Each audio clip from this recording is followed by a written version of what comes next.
بسم اللہ الرحمن الرحیم۔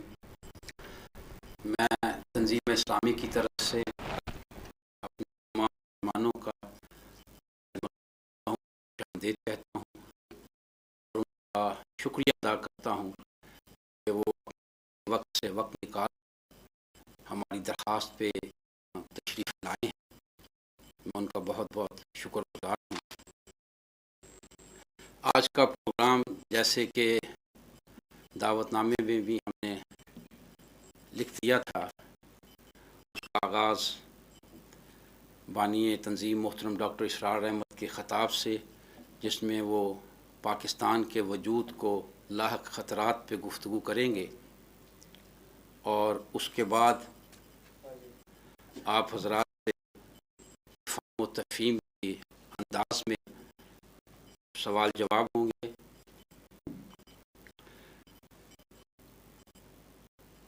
یہ عنوان جو منتخب کیا گیا ہے وہ اس لیے منتخب کیا گیا تھا کہ آج پاکستان کا ہر ذی شہری پاکستان کے حالات سے پریشان بلکہ بہت زیادہ خوف زدہ ہے۔ ملک کی سلامتی کو اندرونی سطح پر بھی اور بیرونی سطح پر بھی بہت سے خطرات ہیں، اور یہ خطرات اخبارات میں آپ حضرات کے کالموں میں بھی اس کا بہت اظہار ہو رہا تھا۔ تو اس خیال سے یہ پروگرام رکھا گیا کہ یہ ہمارا ملک ہے، اس کے بارے میں ہمیں سوچ و بچار کرنی ہے، تو ہم تنظیم اسلامی کے پلیٹ فارم سے ان خیالات اس بات کا اظہار کریں کہ ہماری رائے میں خطرات ہیں کیا اور ان کا سد باب کیا ہو سکتا ہے۔ پھر آپ ان کو شیئر کر کے عوام کو ان خطرات سے آگاہ کیا جائے، اور خاص طور پر ہمارا جو پڑھا لکھا طبقہ ہے، جو جسے ہم انٹیلیجنشیا بھی کہتے ہیں، وہ حضرات پھر انہی پہلوؤں پر غور کرتے ہوئے عوام کو یہ بات سمجھائیں اور اس شعور کو اجاگر کرنے کی کوشش کریں کہ ملک خطرے میں ہے اور ہمیں اس سلسلے میں کیا کرنا چاہیے۔ آپ کے خطاب کے بعد سوال و جواب ہوگا، وہ میں اس کا طریقہ کیا ہوگا میں خطاب کے بعد آپ کی خدمت میں عرض کر دوں گا۔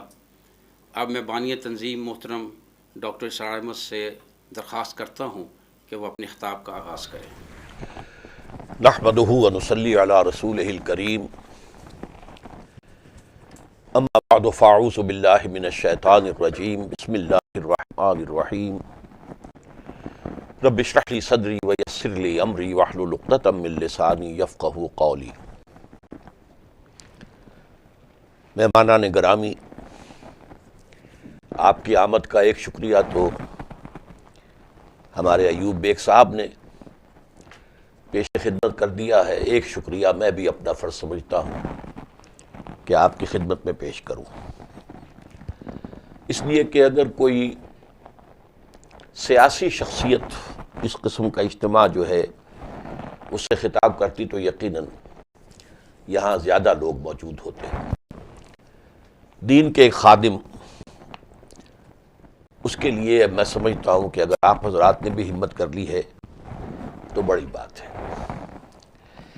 میں آج کے موضوع پر گفتگو کرنے سے قبل چند منٹ آپ کے لوں گا، جسے ذاتی عرض احوال کا عنوان دے رہا ہوں۔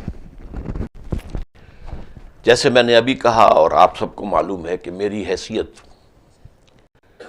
اصلاً قرآن حکیم کے ایک داعی، پیغامبر، مبلغ اور اللہ کے دین حق کے ایک خادم کی ہے۔ میرا جو یہ زندگی کا مشن ہے، اس کا جو فکری صغرا و کبرا پریمیسز ہے، ان کے لیے میں علامہ اقبال، مولانا مودودی اور مولانا امین احسن اصلاحی کا ممنون احسان ہوں، اور میں ان کو اپنی باری سوچ کو 7 جملوں میں آپ کے سامنے رکھوں گا۔ میری پہلی سوچ کہ اسلام صرف مذہب نہیں ہے بلکہ دین ہے. اس میں مذہب کا ایلیمنٹ بھی ہے، عقائد بھی ہیں، عبادات بھی ہیں، رسومات بھی ہیں، لیکن اس کے ساتھ ہی ایک سیاسی نظام ہے، ایک معاشی نظام، ایک معاشرتی نظام. یہ دین ہے. نمبر 2، یہ دین اسی وقت ہوتا ہے جبکہ یہ غالب ہو. جب یہ مغلوب ہو تو مذہب رہ جاتا ہے. علامہ اقبال کا ایک بڑا پیارا شعر ہے کہ بندگی میں گھٹ کے رہ جاتی ہے ایک جوئے کماب، اور آزادی میں بہرے بے کراں ہے زندگی. دین تب ہوتا ہے جب غالب ہو. نمبر 3، اگر دین حق مغلوب ہو تو ہر صاحب ایمان کا، میں یہاں لفظ مسلمان نہیں کہہ رہا، تھوڑا سا فرق کر رہا ہوں، صاحب ایمان کا پہلا فرض یہ ہے کہ اس دین حق کو غالب کرنے کی جد و جہد کرے. اسی کو ہم جہاد فی سبیل اللہ سے تعبیر کرتے ہیں. نمبر 4 یہ کہ اس کا طریقہ کار ہمیں سیرت النبی صلی اللہ علیہ وسلم سے اخذ کرنا ہوگا. انبیاء اور رسول کی تاریخ میں یہ کام صرف حضور کے ذریعے ہوا، پہلے کبھی نہیں ہوا. اب ایک مرتبہ ہونا ہے جس کی خبریں حضور نے دی ہیں، لیکن اس کی میتھوڈالوجی وہی ہوگی، تب ہوگا. 5ویں بات یہ کہ اس کے لیے ایک انقلابی جماعت کی ضرورت ہے، اور اس کی اساس بھی مسنون ہونی چاہیے. دنیا میں جو موجودہ نظام ہیں جماعتوں کے، اس کی بجائے قرآن و سنت اور سیرت اور آثار ہمارے جو ہیں ان سے اخذ ہونا چاہیے. اور دوسرا یہ کہ اس کے لیے وہ ایمان درکار ہے جس میں یقین کی گہرائی بھی ہو اور فکر و فہم کی گہرائی بھی ہو. جب تک یہ دونوں ایلیمنٹس اس ایمان میں نہیں ہوں گے تو یہ کام، یہ عظیم جد و جہد جو ہے، اس کے کامیاب ہونے کا کوئی امکان نہیں ہے. اور ایسے ایمان جس میں کہ یقین کی گہرائی بھی ہو اور فکر و فہم اور تفقہ کی گہرائی بھی ہو، اس کا منبع اور سرچشمہ صرف اور صرف قرآن ہے. یہاں میں صرف مولانا ظفر علی خان کا شعر آپ کو سنا دوں کہ وہ جنس نہیں ایمان جسے لے آئیں دکان فلسفہ سے، ڈھونڈے سے ملے گی عاقل کو یہ قرآن کے سپاروں میں. عامی کی بات نہیں کر رہے، عاقل، وہ فہم اور فکر والا حصہ.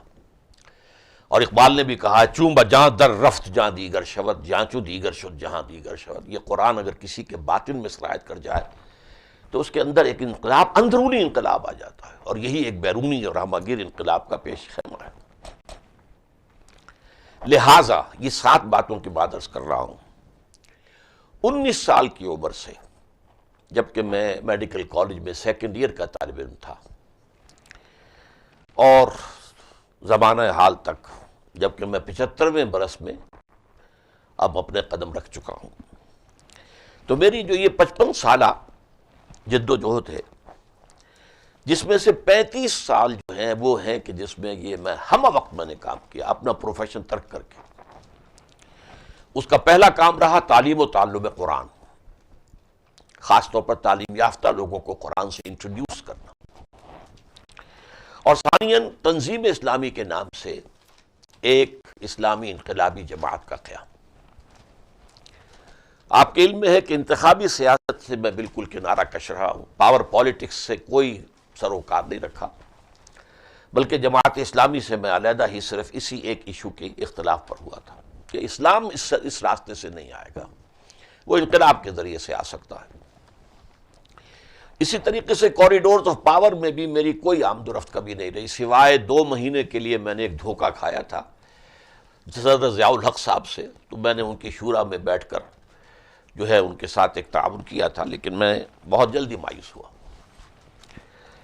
جہاں تک پاکستان کا تعلق ہے، مجھے اس سے شدید محبت ہے. ایک تو اس لیے بھی کہ ہمارا وطن ہے، اور حضور کا فرمان ہے حب الوطن من الایمان، وطن کی محبت ایمان کا جز ہے. پھر یہ کہ یہ میرے بچپن کے خوابوں کی سرزمین ہے. میں ہائی اسکول کے زمانے میں مسلم اسٹوڈنٹ فیڈریشن کا ایک ادنا کارکن تھا، ضلع حصار کے لیول پر جنرل سیکریٹری تھا. بھاگ دوڑ، حصار، سرسا، ہانسی، بہت محنت میں نے کی. بہرحال یہ سرزمین ہمارے خوابوں کی سرزمین ہے. لیکن سب سے بڑا فیکٹر اس میں یہ ہے کہ ابتدا ہی سے امید تھی کہ یہاں سے اسلام کی نشت ثانیہ ہوگی، اور پھر کچھ عرصہ ایسا ہوا ہے مجھ پر کہ مجھے یقین تھا کہ اسی سرزمین سے دوبارہ اسلام جو ہے ایک قوت کی حیثیت سے، ایک نظام زندگی کی حیثیت سے ابھرے گا۔ اور اس میں میرے سامنے علامہ اقبال کا ویژن بھی تھا، جو انہوں نے اپنے 1930 کے خطبے میں سامنے رکھا تھا، کہ میں اس سے ڈیسٹنی سمجھتا ہوں کہ ہندوستان کے شمال مغرب میں ایک آزاد مسلمان ریاست قائم ہوگی، اور اگر ایسا ہو گیا تو ہمارے لیے ممکن ہوگا کہ اسلام کے چہرے پر جو بدنما داغ اور دھبے دور ملوکیت میں آ گئے انہیں ہٹا کر صحیح اسلام کی ایک تصویر دنیا کے سامنے پیش کریں۔ لیکن یہ کہ ادھر کچھ عرصے سے میرے اندر وہ رجائیت اور امید کی کیفیت باقی نہیں رہی، شدید بددلی بھی ہے بلکہ مایوسی کی حد تک ہے۔ میرا حال اس وقت وہ ہے کہ سنبھلنے دے مجھے اے نا امیدی، کیا قیامت ہے کہ دامان خیال یار چھوٹا جائے ہے مجھ سے۔ تاہم ابھی میں بالکل نا امید نہیں ہوں، میں سمجھتا ہوں کہ جیسے قیام پاکستان کو میں ایک معجزہ سمجھتا ہوں، ایسے ہی شاید اللہ تعالیٰ کی طرف سے کوئی اور معجزہ ہو جائے۔ یہ میں نے اپنی زندگی کا آپ کے سامنے خلاصہ رکھا ہے۔ جہاں تک پاکستان کا تعلق ہے، اس کے حالات، اس کے ضمن میں سب سے پہلی بات میں یہ کہوں گا کہ سن تو صحیح زہاں ہے تیرا فسانہ کیا، کہتی ہے تجھ کو خلق خدا غائبانہ کیا۔ دنیا میں چرچا کس بات کا ہو رہا ہے؟ پاکستان کے مستقبل کے بارے میں جو پیشین گوئیاں ہو رہی ہیں، ٹھیک ہے، وہ غلط بھی ہو سکتی ہیں، صحیح بھی ہو سکتی ہیں، یہ کیوں ہو رہی ہیں؟ کوئی فضا کے اندر کوئی اثرات ہیں آخر؟ 1992 میں ایک کتاب شائع کی، مسلمان نے شائع کی تھی، ٹوین ایرا آف پاکستان، سید ابو المعالی، انہوں نے کہا تھا 1906 میں پاکستان کے 7 ٹکڑے ہو چکے ہوں گے۔ اللہ کا شکر ہے آدھا تو 1906 گزر چکا ہے، لیکن یہ ہے کہ اگرچہ کچھ آثار اس کے بلوچستان میں نظر آئے، لیکن یہ کہ ابھی اور زیادہ بڑے پیمانے پر اس کی کوئی کیفیت نہیں سامنے آ رہی۔ اس کے بعد یہ کہ ایک سب سے بڑا جو تھنک ٹینک ہے، جس میں کہ وزارت خارجہ کو جس سے کہ مشورے ملتے ہیں، اور 15 جو ٹاپ کے ادارے ہیں ان کے سربراہ اس میں شامل ہیں، رینڈ کارپوریشن، وہ کہہ چکا ہے کہ 2020 میں پاکستان کے نام سے کوئی ملک دنیا کے نقشے پہ نہیں ہوگا۔ یہ چیز پہلے ہندوستان کی ایک رسالے آؤٹ لک میں شائع ہوئی تھی، پھر وہاں سے جنگ نے 16 ستمبر سن 2000 کو اسے پک کیا اور نوٹ دیا کہ اسے کسی مجذوب کی برڈ نہیں سمجھنا چاہیے، اس پر سنجیدگی سے غور کرنا چاہیے۔ پھر رابرٹ کیلان نے کہا اینڈ آف دی ارتھ میں کہ پاکستان ایک فیلڈ سٹیٹ ہے۔ یہ 20 ستمبر 2000 نوائے وقت میں مضمون شائع ہوا تھا۔ اس ضمن میں آپ سے عرض کر دوں کہ ایک جو آپ کو لفافہ دیا جا رہا ہے، اس میں ایک صحافی عابد اللہ جان کا ایک مضمون آپ کو ملے گا، field state yes but on different grounds. دنیا میں جو فیلڈ اسٹیٹس کے لیے عام طور پر ہوتی ہیں بنیادیں، وہ نہیں، کچھ اور بنیادیں ہیں جس کی بنا پر واقعتاً پاکستان ان کے خیال میں فیلڈ اسٹیٹ ہے۔ Field state yes but on different grounds. یہ عابد اللہ جان کے بارے میں عرض کرتا ہوں کہ حیات اللہ جو صحافی تھے، ان کا ابھی چرچا جو ہے وہ تازہ ہے۔ بالکل یہی ان کی جو ہے وہ کہانی ہے۔ انہوں نے فرنٹیئر میں، صوبہ سرحد میں جو این جی اوز کے جو معاملات تھے، ان کو جس طریقے سے لوٹ مار کا ذریعہ بنا رکھا تھا، حکومت کی بہت بڑی بڑی شخصیات اس میں شامل تھی، اسے کچھ بے نقاب کرنا چاہا تھا۔ بڑے پرانی صحافی ہیں، اس پر انہیں دھمکیاں ملی، انہیں ہراس کیا گیا، ان کا پیچھا کیا گیا۔ حیات اللہ خان کی طرح کی وہ ہمت نہیں کر سکے، بلکہ انہوں نے پھر پاکستان کو چھوڑ دینا جو ہے اس کو غنیمت سمجھا، جان بچا کر کینیڈا میں پناہ گزین ہو گئے۔ عابد اللہ جان، ان کے مضامین ہمارا جو ہفتے وار پرچہ ہے ندائے خلافت، اس میں تقریباً ریگولرلی شائع ہو رہے ہیں۔ سب سے اہم بات یہ کہ کونڈولیزا رائس جب آئی تھی، سب سے آخری اس کا دورہ تھا بھارت اور پاکستان کا، تو واپس جا کر اس نے کہا تھا کہ پاکستان کے مستقبل کا فیصلہ امریکہ اور بھارت مل کر کرے۔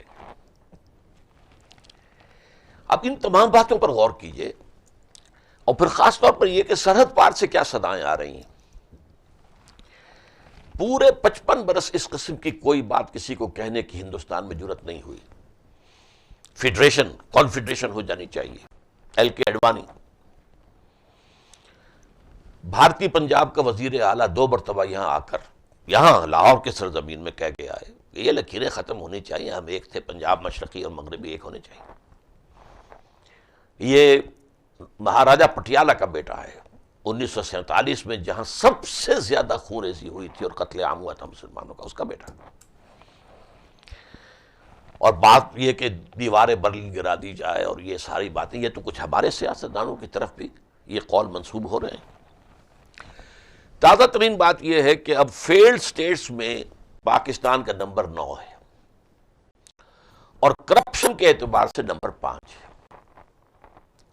اور تازہ ترین بات یہ کہ امریکی ایوان نمائندگان میں 460 میں سے صرف 34 وہ تھے جو یا خاموش رہے یا پاکستان کے حق میں ووٹ دیا ہے.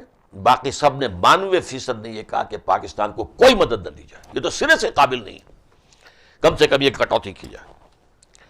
اب یہ حالات ہیں. یہ سن تو صحیح جہاں میں ہے تیرا فسانہ کیا, کہتی ہے تجھ کو خلق خدا غائبانہ کیا.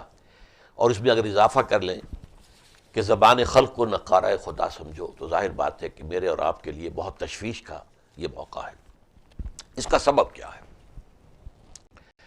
میں مائکرو لیول پر تفصیل میں نہیں جا سکتا, نہ جانے کا موقع ہے. میکرو لیول پر میں بات کرنا چاہتا ہوں کہ سبب کیا ہے. سبب یہ ہے کہ پاکستان کے قیام کی 2 بنیادیں, جن میں سے ایک منفی اور ایک مثبت ہے. مثبت مکمل ڈھہ چکی اور جو منفی تھی وہ بھی اب اسی پروسیس سے گزر رہی ہے. اس کی تھوڑی سی مجھے وضاحت کرنی پڑے گی. دیکھیے, مسلم لیگ 1906 میں قائم ہوئی. پاکستان کے فاؤنڈنگ فادرز علامہ اقبال اور قائد اعظم میں سے کوئی بھی اس میں مسلم لیگ کے فاؤنڈرز میں سے شامل نہیں تھے. علامہ اقبال تو ملک سے باہر تھے تعلیم کے لیے, اور مسٹر محمد علی جناح, میں ابھی قائد اعظم کا لفظ استعمال نہیں کروں گا اس لیے کہ اس وقت تک وہ مسٹر جناح تھے. وہ اس وقت کانگریس میں تھے, دادا بھائی نورو جی کے سیکرٹری تھے. اس کے بعد بھی 7 سال تک وہ مسلم لیگ میں نہیں آئے. سن 1913 میں آئے, اور وہ بھی مولانا محمد علی جوہر کے بہت پرسویشن. پھر بھی انہوں نے دونوں جماعتوں کی ممبرشپ برقرار رکھی, کانگریس بھی مسلم لیگ بھی. اور ایک مرتبہ ان کی کوشش سے بامبے میں ایک ہی وقت میں اجلاس ہوا, کانگریس کا بھی اور آل انڈیا مسلم لیگ کا بھی. اس وقت کی اساس کیا تھی مسلم لیگ کی؟ خوف, منفی, ہندو کا خوف.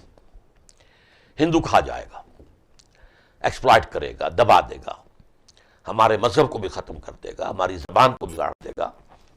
معاشی طور پر تو وہ پہلے ہی بہت غالب تھا, اور اس کے بعد اور بھی ایک خوف تھا, اس کے سوا اور کوئی بات نہیں تھی.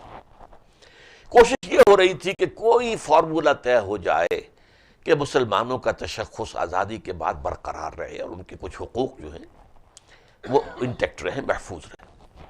اس کوشش میں, اور اس کوشش میں جس قدر بڑا رول پلے کیا ہے مسٹر جناح نے, جس کے بنا پر انہیں کہا گیا کہ یہ سفیر اتحاد ہے, مسلم ہندو اتحاد کے سفیر, وہ سامنے رکھیے. لیکن نتیجہ کیا نکلا کہ 1930 سے پہلے ہی وہ انتہائی مایوس ہو گئے. سیاست کا میدان چھوڑ کے انگلستان چلے گئے, وہاں کوٹھی خریدی, پریکٹس شروع کر دی. اور اس زمانے میں ایس ایم اکرام صاحب ہوتے تھے جنہوں نے وہ کتابیں لکھی ہیں, موج کوثر, رود کوثر, آب کوثر. وہ اس وقت آکسفورڈ میں پڑھ رہے تھے. وہ گئے ہیں, کہا انہوں نے کہ آپ جناح صاحب کیوں چھوڑائے ہندوستان کو, مسلمانوں کو ضرورت ہے. تو انہوں نے وہ بہت جملہ, پیارا جملہ کہا, ہندوز آر انکوریجیبل, ہندوؤں کی اصلاح ممکن نہیں ہے. اور مسلمانوں کا حال یہ ہے کہ جو ان کا لیڈر کوئی صبح مجھ سے بات کرتا ہے, شام تک وہ ڈپٹی کمشنر یا گورنر کو پہنچ جاتی ہے. تو ایسی قوم کی میں کیسے لیڈ کروں؟ تو یہ میں نے 1930 تک کا معاملہ آپ کے سامنے رکھا ہے. اس خوف کے حوالے سے میں ذرا ایک بات آپ کو بتا دینا چاہتا ہوں. یہ خوف آخری وقت تک شدت کے ساتھ برقرار رہا ہے. یہ سول اینڈ ملٹری گزٹ میں 18 جنوری سن 46 کو قائد اعظم کی ایک تقریر جو ہے وہ رپورٹ ہوئی ہے. یہ حبیبیہ ہال میں خواتین کے ایک جلسے میں اردو میں تقریر کی قائد اعظم نے. اس کے الفاظ میں کوٹ کر رہا ہوں: If we do not succeed in our struggle for Pakistan, the very trace of Muslims and Islam will be obliterated from the face of India. اور یہ کہنے والا کوئی ڈیموگوگ نہیں ہے، کوئی جو ہے بہت جوشیلا قسم کا جو ہے وہ آدمی نہیں ہے، ٹھنڈا کول مائنڈڈ انسان جس کو مانا گیا ہے وہ کہہ رہا ہے. 1930 میں اس تحریک کے اندر ایک نیا فیکٹر شامل ہوا، علامہ اقبال کا خطبہ الہ آباد کا. اس میں نمبر ایک تو انہوں نے مسلم نیشن ہوڈ کو پورے یعنی فلسفیانہ بنیادوں کے اوپر انہوں نے ثابت کیا کہ یہ علیحدہ قوم ہے، جداگانہ قوم ہے، کسی قومیت میں مرج نہیں ہو سکتا. اس کے علاوہ انہوں نے کہا کہ یہ ڈیسٹنی ہے، جیسا کہ میں نے آپ کو بتایا کہ ہندوستان کے شمال مغرب میں ایک آزاد مسلمان ریاست قائم ہوگی. یہ کوئی پروپوزل نہیں تھی، ڈیسٹنی. اس وقت کے حالات کے اعتبار سے تو انہوں نے یہ بھی کہا تھا کہ فی الحال اگر صرف ان پروونسز کو پاکستان، یہ جو پنجاب اور کشمیر اور سندھ اور بلوچستان اور سرحد کو ملا کر ایک علیحدہ صوبہ بنا دیا جائے تو بھی ہمارے لیے وہ بہت مفید ہوگا. اس لیے کہ اس وقت تک تو 1930 تک کس کو خیال ہو سکتا تھا کہ انگریز چھوڑ کے چلنے والا ہے، چلا جائے گا. لیکن یہ کہ یہ بات انہوں نے کہی کہ اٹس دی ڈیسٹنی، یہ تقدیر مبرم ہے کہ ہندوستان کے شمال مغرب میں ایک آزاد مسلمان ریاست قائم ہوگی. اور اگر ایسا ہو گیا تو ہمیں موقع مل جائے گا کہ ہم اسلام کے چہرے پر جو بدنما داغ دور ملوکیت میں آ گئے، اور لفظ ان کا ہے عرب امپیریلزم. یہ بنو امیہ کا دور اور بنو عباس کا دور، یہ عرب امپیریلزم. اس پہ جو بدنما داغ آ گئے، دنیا ان کے حوالے سے اسلام کو جانتی ہے. ہمیں اس کا موقع مل جائے گا کہ اس کے چہرے پر سے وہ داغ دبے دھو کر اسلام کی ایک اصل شکل دنیا کے سامنے پیش کر سکے. یہ ہے وہ مثبت جذبہ. اس وقت تک علامہ اقبال اپنی شاعری کے اندر احیاء اسلام اور کتاب ملت بیضا کی پھر شیرازہ بندی ہے، یہ سارے معاملات جو ہیں، اور سبق پھر پر شجاعت کا، عدالت کا، صداقت کا لیا جائے گا تو اس سے کام دنیا کی امامت کا، یہ ساری باتیں وہ ایک جو ولولہ پیدا کر چکے تھے. 1924 میں بانگ درا چھپ چکی تھی. لیکن اب مسلم لیگ کے پلیٹ فارم سے یہ بات جو ہوئی ہے یہ بڑی فیصلہ کن تھی. اس کا نتیجہ یہ نکلا، اسے میں کہہ رہا ہوں کہ انہوں نے انجیکشن دیا ہے اس میں مثبت جذبے کا، احیاء اسلام. سن 30 تک وہ صرف ایک خوف کے منفی جذبے کے اوپر قافلہ چل رہا تھا، اور وہ عوامی جماعت تھی بھی نہیں. لیکن یہ کہ سن 30 کے بعد پھر جو یہ شکل اس میں آئی ہے، یہ میں اسے ایک انجیکشن قرار دیتا ہوں. جیسے کوئی مریض پڑا ہوا ہے اور وہ گلوکوز کی یا کوئی سیلائن کی جو ہے بوتل لگی ہوئی ہے، پھر اسی کی جو ٹیوب جا رہی ہوتی ہے اسی میں انجیکشن لگا دیا جاتا ہے.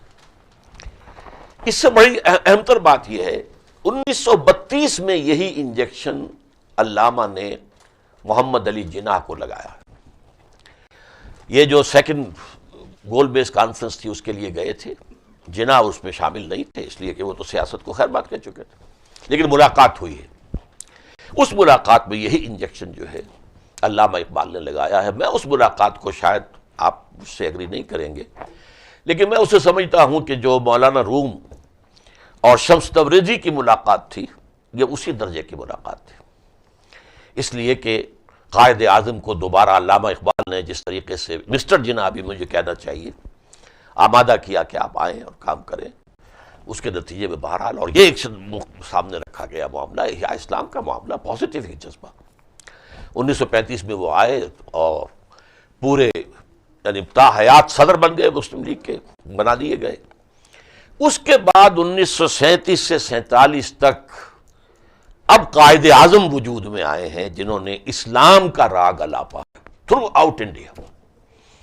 ہماری تہذیب، ہمارا تمدن، ہمارے سارے روایات، ہمارا قانون، ہمارا دستور 1400 برس پہلے کا جو ہے بنا ہوا ہے. یہ جو جذبہ تھا اصل میں یہ ہے کہ جو بنیاد بنا ہے پاکستان کی. اس لیے کہ نیگیٹو پازیٹیو وائرس جب مل جائے تو کرنٹ دوڑتا ہے. وہ خوف کا جذبہ بھی موجود تھا ہندو کا، وہ منفی جذبہ بھی ختم تو نہیں ہوا تھا. میں نے سن 46 کی آپ کو تقریر کا حوالہ دے دیا ہے اور وہ قائد اعظم کی تقریر کا. لیکن یہ کہ یہ مثبت معاملہ جو تھا یا اسلام، میں سمجھتا ہوں کہ اس نعرے نے مسلمانان ہند کو نہ صرف یہ کہ الیکٹریفائی کر دیا، بلکہ اگر میں ایک لفظ استعمال میں نے کیا ہے کیونکہ میرے لیے بھی استعمال کیا گیا تھا کہ ڈاکٹر صاحب قرآن کے قوال ہیں، تو میں اس لفظ کو میں نے قبول کیا تھا کہ ٹھیک ہے، قوالی میں تکرار ہوتی ہے نا، تو میں نے بھی تکرار کے ساتھ قرآن مجید کا درس دیا ہے۔ اسی طرح میں نے لفظ استعمال کیا کہ قائد اعظم نے بھی پھر اسلام کی قوالی کی ہے، اور حال میں آ گئی پوری قوم، اس میں کوئی شک نہیں۔ ورنہ یہ کہ پاکستان کے لیے ہندوستان کے مائنورٹی پروونسز کے لوگوں کا حق میں رائے دینا، یہ کسی حساب سے سمجھ میں آنے والی بات نہیں۔ ظاہر بات ہے کہ وہ مدراس ہو، یو پی ہو، بامبے ہو، سی پی ہو، بہار ہو، ان کے تو پاکستان میں شامل ہونے کا کوئی امکان نہیں تھا، تو یا تو اپنے پاگل کہیں یا یہ کہ کسی حال میں آ گئے تھے، ایک جذبہ تھا کہ جو سرایت کر گیا تھا۔ اس کے نتیجے میں سن 46 میں الیکشن میں وہ پوزیشن حاصل ہوئی جس کے بنا پر مسلم لیگ کو مسلمانان ہند کی واحد نمائندہ جماعت ہونے کی حیثیت جو ہے تسلیم کی گئی، جس کے نتیجے میں پاکستان وجود میں آیا۔ اب یہ ہے مثبت اور منفی بنیادیں۔ اب یہاں دیکھیے کہ مثبت بنیاد کی تو سرے سے کوئی تعمیر ہم نے کی ہی نہیں۔ اس کے ضمن میں دو باتیں میں عرض کروں گا۔ ایک تصور یہ تھا جو قائد اعظم کا اور علامہ اقبال کا تھا، Islamic system of social justice, حریت و اخوت و مساوات، یہ الفاظ جو ہے قائد اعظم نے بھی استعمال کیے، علامہ اقبال نے بھی استعمال کیے، social justice, Islamic social justice, یہ ان کا تصور تھا۔ لیکن جن مسلمان علماء نے، مشائخ نے ان کا ساتھ دیا، ان کے پیش نظر اسلامی قوانین اور شریعت کا نفاذ، یہ ذرا سا ان کے نقطہ نظر میں فرق تو ہے، ماننا پڑتا ہے، تسلیم کرنا چاہیے۔ لیکن میرے نزدیک دونوں ایک ہی بات ہے، ایک ہی تصویر کے دو رخ ہیں۔ ایک نظام ہے system of social justice given by اللہ سبحانہ و تعالی، ایک اس کو نظام کو قائم کرنے کے لیے قانون، اس کے لیے ستون جو درکار ہے وہ اسلام، شریعت اسلامی ہے۔ تو یہ میرے نزدیک دونوں چیزیں ایک ہی ہیں۔ بہرحال اب جو شکل بن رہی ہے، امریکی دباؤ کے تحت جو ہمارا کانفیڈنس بلڈنگ میجرز جو ہندوستان کے ساتھ ہمارے چل رہے ہیں، اس سے اندیشہ ہے کہ وہ منفی بنیاد بھی ڈھہ جائے گی۔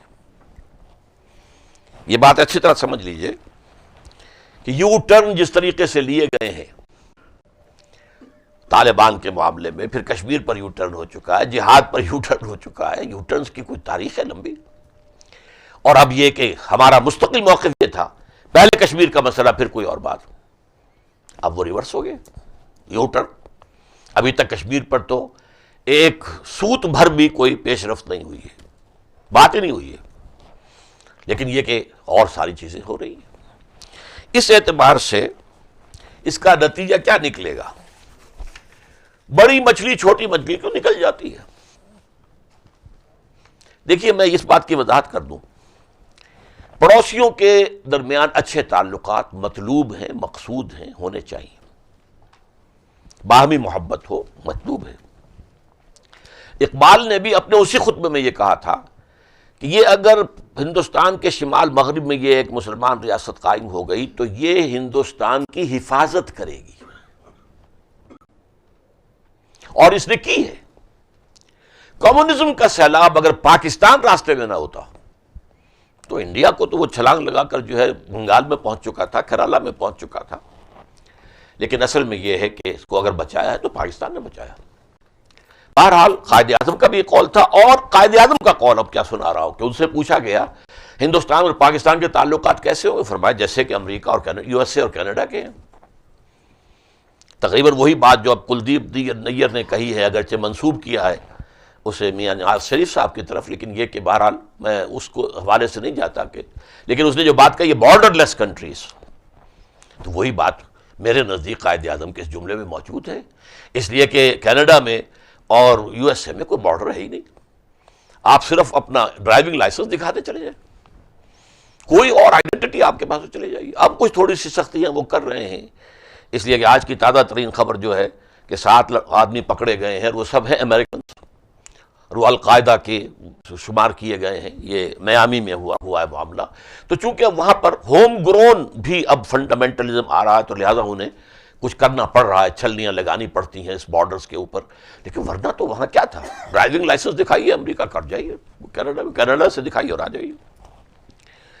لیکن اگر یہ اس وقت ہوتا جب کہ ہم اپنی مثبت نظریاتی اساس کو مستحکم کر چکے ہوتے تو ہمیں کوئی اندیشہ نہیں تھا۔ دوستی پسندیدہ ہے، محبت چاہیے، پھر محبت کے زمزمے یہاں سے جو ہے بہہ کر ہندوستان جاتے ہیں، ہمیں ایک دائی کی حیثیت سے کھڑا ہونا ہوتا دنیا کے سامنے، ہم چاہتے، لیکن بحالات موجودہ ہماری مثبت بنیاد پختہ ہے ہی نہیں، وی آر بیس لیس۔ اس حالت میں یہ محبت کے جو ترانے ہیں اور زمزمے ہیں اور محبت کے راگ ہیں اور جو فنکار اور جو دانشور حضرات آ رہے ہیں جا رہے ہیں، یہ چیز جو ہے میرے نزدیک اس صورتحال میں یہ کس آف ڈیتھ سے کم نہیں ہے، فیٹل ایمبریس اس سے کم نہیں ہے۔ بہرحال یہ تو میں نے کچھ کسی قرآنی حوالے کے بغیر، جو میرا تو اصل جو سورس ہے میری سوچ کی، میرا سغرا کبرا قرآن سے ہے، میں اس کے حوالے سے بھی چند منٹ آپ کے لوں گا۔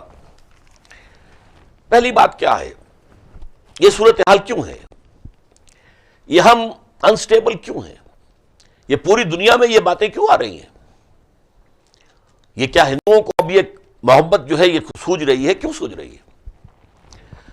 اس ساری کمزوری کا قرآن مجید کی روح سے سبب کیا ہے کہ اللہ سے ہم نے ایک وعدہ کیا تھا، ہمیں انگریز اور ہندو کی دوہری غلامی سے نجات دے، ہم تیرے دین کا بول بالا کریں گے۔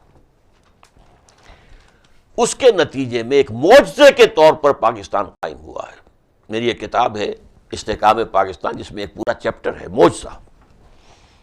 اندازہ کیجئے گاندھی جیسا لیڈر، مسلم جو کانگریس جیسی جماعت، مسلم لیگ کی کوئی حیثیت تھی ہی نہیں اس کے مقابلے میں، کوئی آرگنائزیشن تھی ہی نہیں، وہ تو ایک تحریک تھی، وقتی طور پر ایک جوش اور جذبہ ابھرا ہے، ورنہ جماعت تو تھی ہی نہیں، اسی لیے وہ بالکل پاکستان بنتی ختم ہو گئی، میلٹڈ اوے۔ لہٰذا کہاں کانگریس، کہاں مسلم لیگ، پھر کانگریس کو جمعیت علماء ہند، مولانا حسین احمد مدنی اور ان کے ساتھی، ان کی سپورٹ، پنجاب میں احرار کی سپورٹ، سرحد میں خدائی خدمتگاروں کی سپورٹ، اندازہ تو کیجیے۔ ابوالکلام جیسا جو ہے نابغہ جینیس، وہ وہاں بیٹھا ہوا۔ ہندو قوم ہم سے نمبر کتنی آگے تھی ہر اعتبار سے۔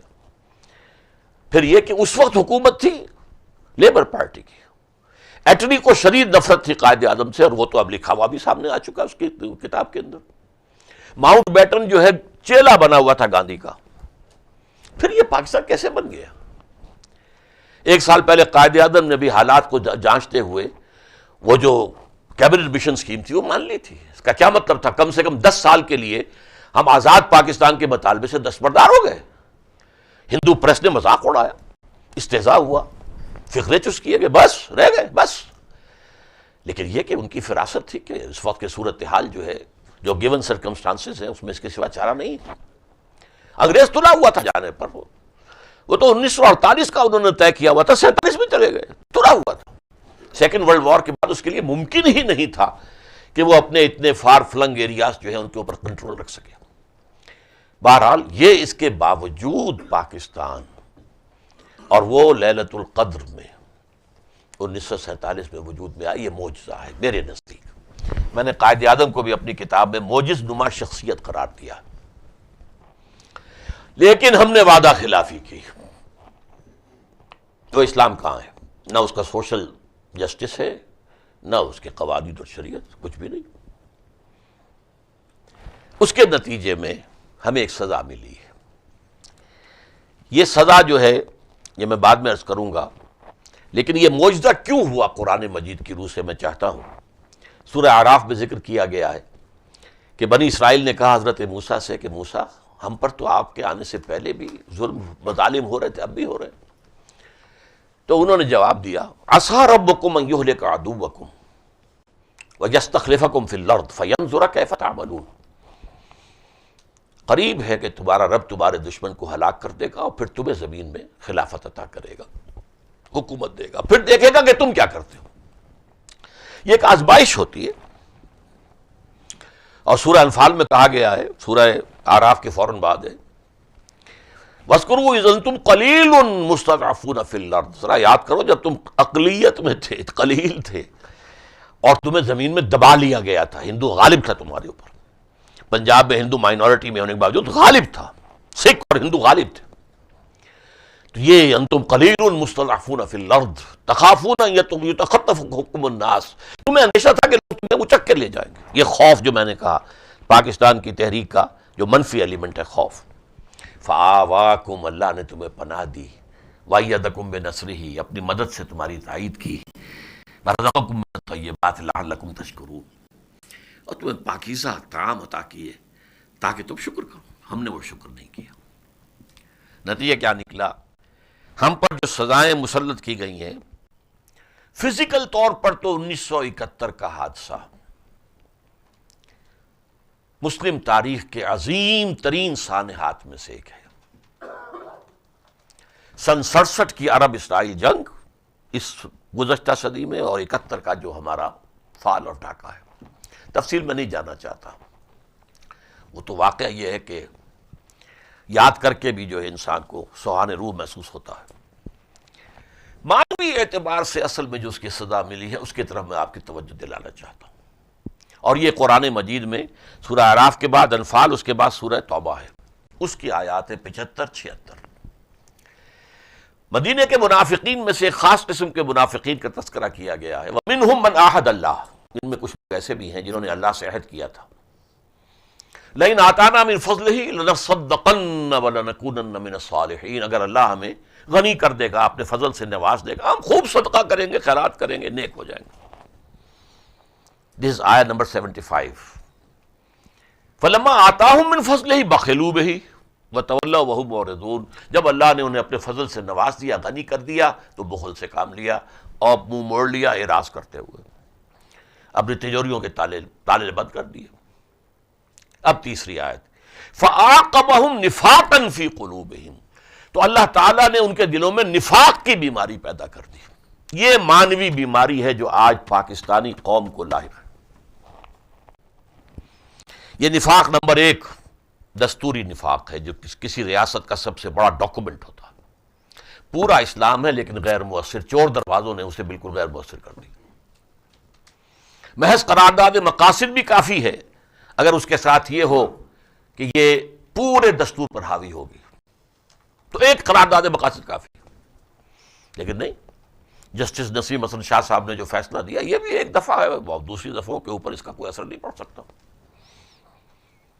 پھر 227، یہاں کوئی قانون سازی کتاب و سنت کے منافی نہیں ہوگی، اسے کاؤنسل آف اسلامک آئیڈیالوجی سے اٹیچ کر دیا گیا کہ بس وہ رپورٹیں دیتی رہے گی. وہ رپورٹیں آ کے پائل اپ ہو گئی ہیں، وزارت داخلہ میں، وزارت قانون میں، وزارت مالیات میں. ایک رپورٹ بھی آج تک بلینز آف روپیز خرچ ہو چکے ہیں اس ادارے کے اوپر، ایک رپورٹ بھی کبھی اسمبلی میں پیش نہیں ہوئی، کہیں ہے ہی نہیں دستور میں. ضیاء الحق صاحب نے فیڈرل شریعت کورٹ بنائی، 2 ہتھکڑیاں پہنا دی، 2 بیڑیاں پہنا دی. دستور تمہارے دائرے سے خارج ہے، فیملی لاز تمہارے دائرے سے خارج ہے، شریعت کورٹ اور مسلم فیملی لاز تمہارے دائرہ کار سے خارج ہے. اسی طریقے سے جو جوڈیشل لاز ہیں، جوڈیشل پروسیجرل لاز، یہ ضابطہ دیوانی اور ضابطہ یہ بھی تمہارے دائرے سے خارج ہے. اور 10 سال کے لیے مالیات کا معاملہ بھی خارج. یہ ہے اصل میں ہمارے اس دستور کی منافقت کی، یہ منافقت کا پلندہ ہے. منافق کہتے ہیں اسے کہ جو قانوناً مسلمان ہے اور حقیقتاً کافر ہے. یہ ہیں دو. اور نمبر 2 قومی سطح پر نفاق کیا ہے؟ نفاق باہمی. وہ قوم جو کبھی ہندو کے مقابلے میں ایک قوم تھی بنیان مرصوص، اب قومیتوں میں تحلیل ہو چکی ہے. کبھی 4 ہوتی تھی، پنجابی، سندھی، بلوچی اور پٹھان، اب اس میں 2 اور ہو گئی ہیں. بہرحال اردو سپیکنگ جنہوں نے پہلے MQM جو ہے متحدہ مہاجر موومنٹ تھی، لیکن یہ کہ اب اس نے خیر وہ متحدہ موومنٹ بنا لیا ہے اپنے آپ کو، لیکن اس کا دوسرا گزارا اب بھی اسی پر ہے. اور پھر سرائکی ہے، اس کی اپنی ایک قومیت ہے، ان کے اپنے تقاضے ہیں. اب اس کی آخری سزا کیا ہوگی؟ میرے نزدیک 1971 کا جو ہم پر عذاب آیا تھا، کیونکہ 1000 میل دور تھا، ہم نے اس کا زیادہ اثر لیا نہیں. وہ ٹائیگر صاحب بھی یہاں آ کر آرام سے بیٹھ گئے، اپنی فزیکل موت جو ہے طبی موت مرے ہیں، اور بھی چھٹ چھٹ کے آتے رہے. اور یہاں ایبزارب ہو گئے، ورنہ یہ کہ وہ اس قدر بڑا اللہ تعالیٰ کی طرف سے ہمارے لیے تعزیانہ تھا۔ یہ قرآن مجید میں سورہ سجدہ میں کہا گیا ہے کہ وَلَنُذِيقَنَّهُم مِّنَ الْعَذَابِ الْأَدْنَىٰ دُونَ الْعَذَابِ الْأَكْبَرِ، بڑے عذاب سے پہلے ہم چھوٹے چھوٹے عذاب بھیجتے رہیں گے تاکہ شاید لعلہم یرجعون، یہ ہوش میں آ جائیں، جاگ جائیں۔ وہ چھوٹا عذاب تھا۔ اور اب جو کچھ مجھے نظر آ رہا ہے، میں معذرت کے ساتھ عرض کر رہا ہوں، خاکم بدہن، کہ شاید آخری جو کوڑا ہے اور آخری عذاب وہ شاید اب زیادہ دور نہیں ہے۔ اس ضمن میں اقبال ہی کا ایک شعر یاد آتا ہے، اس کی بربادی پہ آج آمادہ ہے وہ کارساز جس نے اس کا نام رکھا تھا جہان کاف و نو۔ قرآن مجید میں دو جگہ یہ مضمون آیا ہے، افلم یہد لہم کم اہلکنا من القرون یمشون فی مساکنہم ان فی ذلک لآیات لأولی النہی، اولم یہد لہم کم اہلکنا من القرون یمشون فی مساکنہم ان فی ذلک لآیات افلا یسمعون۔ لوگ آرام سے حال مست ہیں، مال مست ہیں، جو بھی ہے، کچھ سیاست میں مست ہیں، کوئی اور کسی چیز میں مست ہیں، لیکن کیا آ رہا ہے اگر اس کا کوئی اندازہ ہمیں ہو جائے تو مجھے حدیث ایک یاد آ رہی ہے کہ حضور نے فرمایا صحابہ سے کہ جو کچھ میں جانتا ہوں اگر تم جانتے تو تمہارے چہرے پر کبھی مسکراہٹ بھی نہ آتی۔ ایک اور جو ڈائمنشن ہے اس معاملے کی وہ میں اب آپ کے سامنے لانا چاہتا ہوں، اور اس میں میری سوچ جو ہے تورات، انجیل، قرآن اور حدیث۔ عالمی حالات اس وقت بہت تفصیل میں نہیں جا سکتا، اس کے بھی صرف چند نکات آپ کے سامنے عرض کروں گا۔ مشرق وسطیٰ میں ایک بہت بڑی خوریزی بہت قریب ہے۔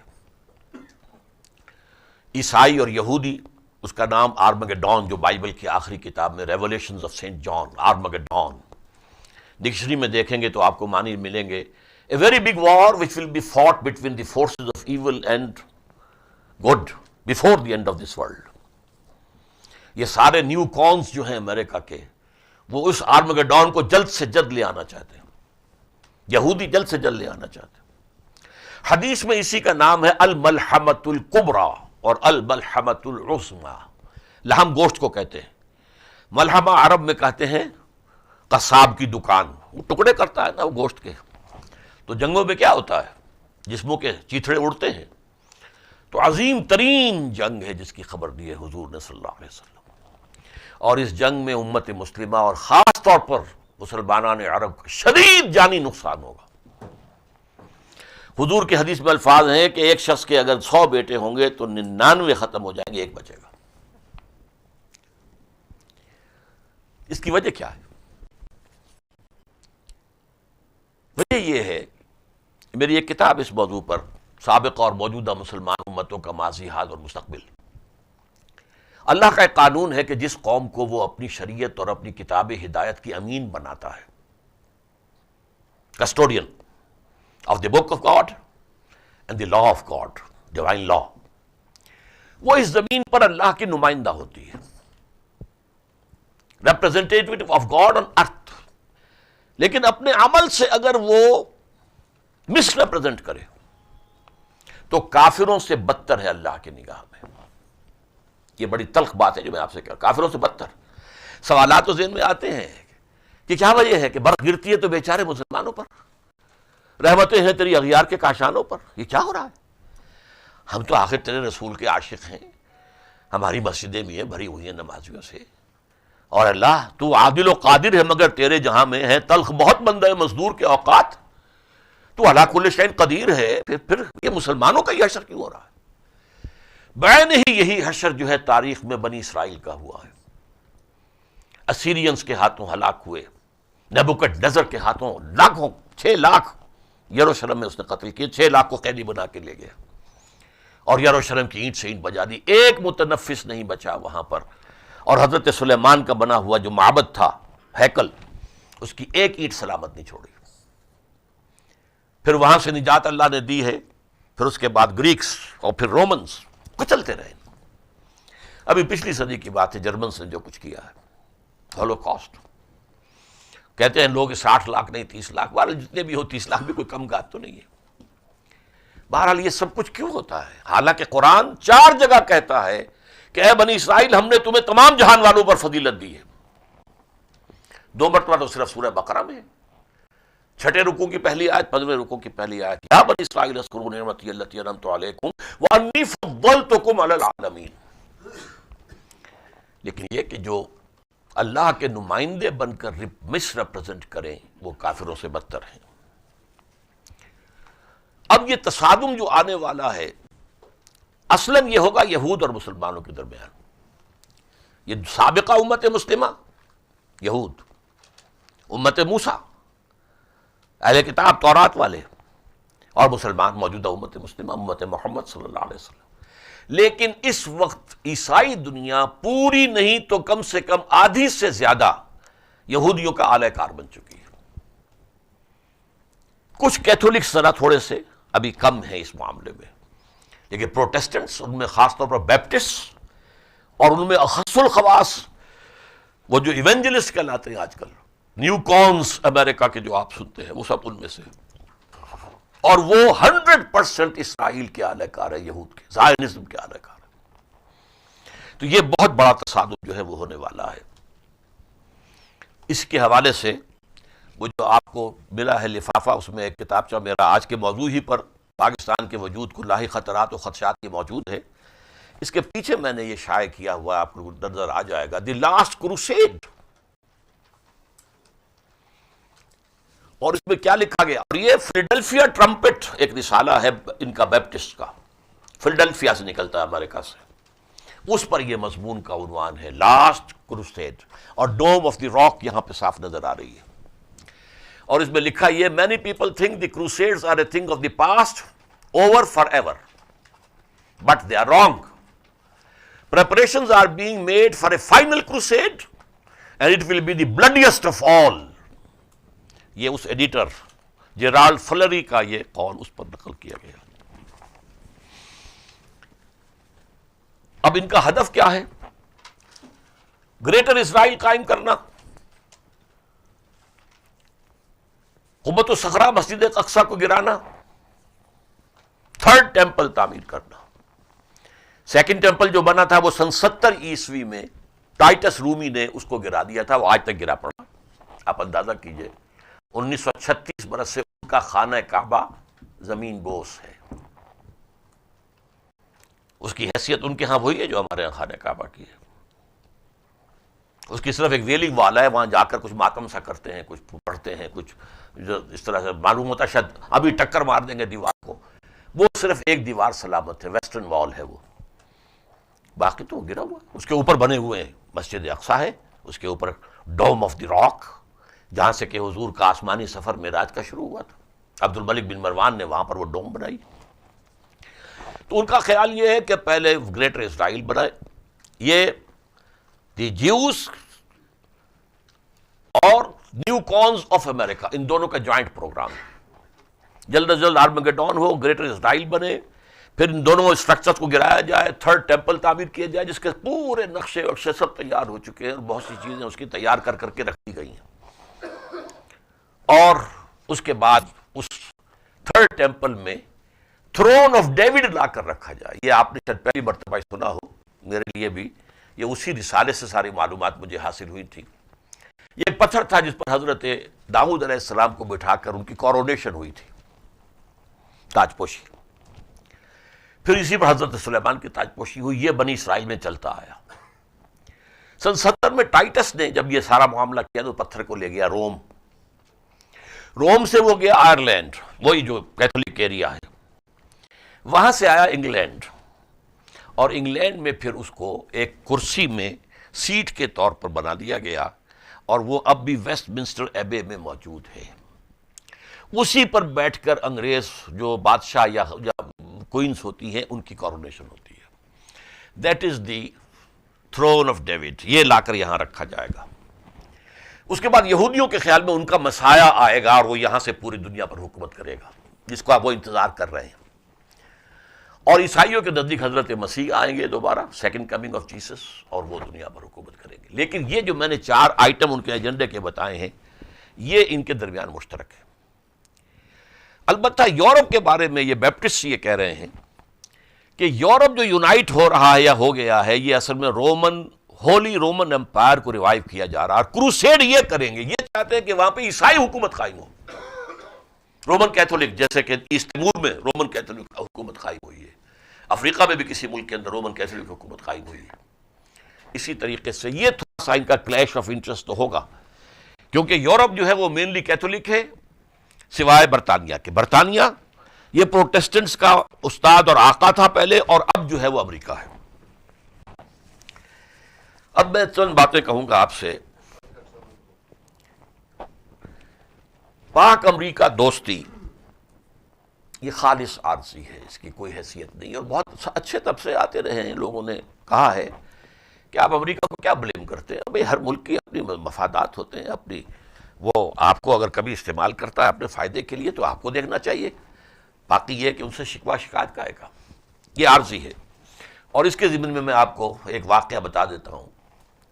یہ جو 9/11 کو ہوا تھا 2001 میں، تو 9/16 کو 16 ستمبر کو پرویز صاحب نے، مشرف پرویز صاحب نے ایک میٹنگ بلائی تھی، یہ اپنے اس آئیڈیا کو سیل کرنے کے لیے۔ مان تو چکے تھے وہ سب امریکہ سے کہ ٹھیک ہے ہم حاضر ہیں، لیکن یہ کہ اسے سیل کرنے کے لیے 5 دن بعد ہی صبح کے وقت صحافیوں کے ساتھ ان کی گفتگو تھی، اور تیسرے پہر وہ علماء اور مشائخ کے ساتھ تھی۔ اب میں اگرچہ نہ علماء میں سے ہوں نہ مشائخ میں سے ہوں، لیکن میرا معلوم نہیں مجھے کیسے میرا نام اس میں انکلوڈ ہو گیا۔ تو وہاں اصل میں کچھ 70-80 حضرات تھے، اور وہ ایک دائرے کی شکل میں تھے۔ عجیب سی بات یہ تھی کہ ادھر مشرف صاحب تھے، ادھر میں تھا، بالکل لیفٹ ہینڈ پہ بیٹھا ہوا تھا برابر۔ وہاں جتنے بھی مشائخ تھے، علماء تھے، ان میں سے بعض نے بہت لجاجت آمیز، بہت خوشامدانہ انداز اختیار کیا، اس پر مجھے وٹ چڑھتا گیا۔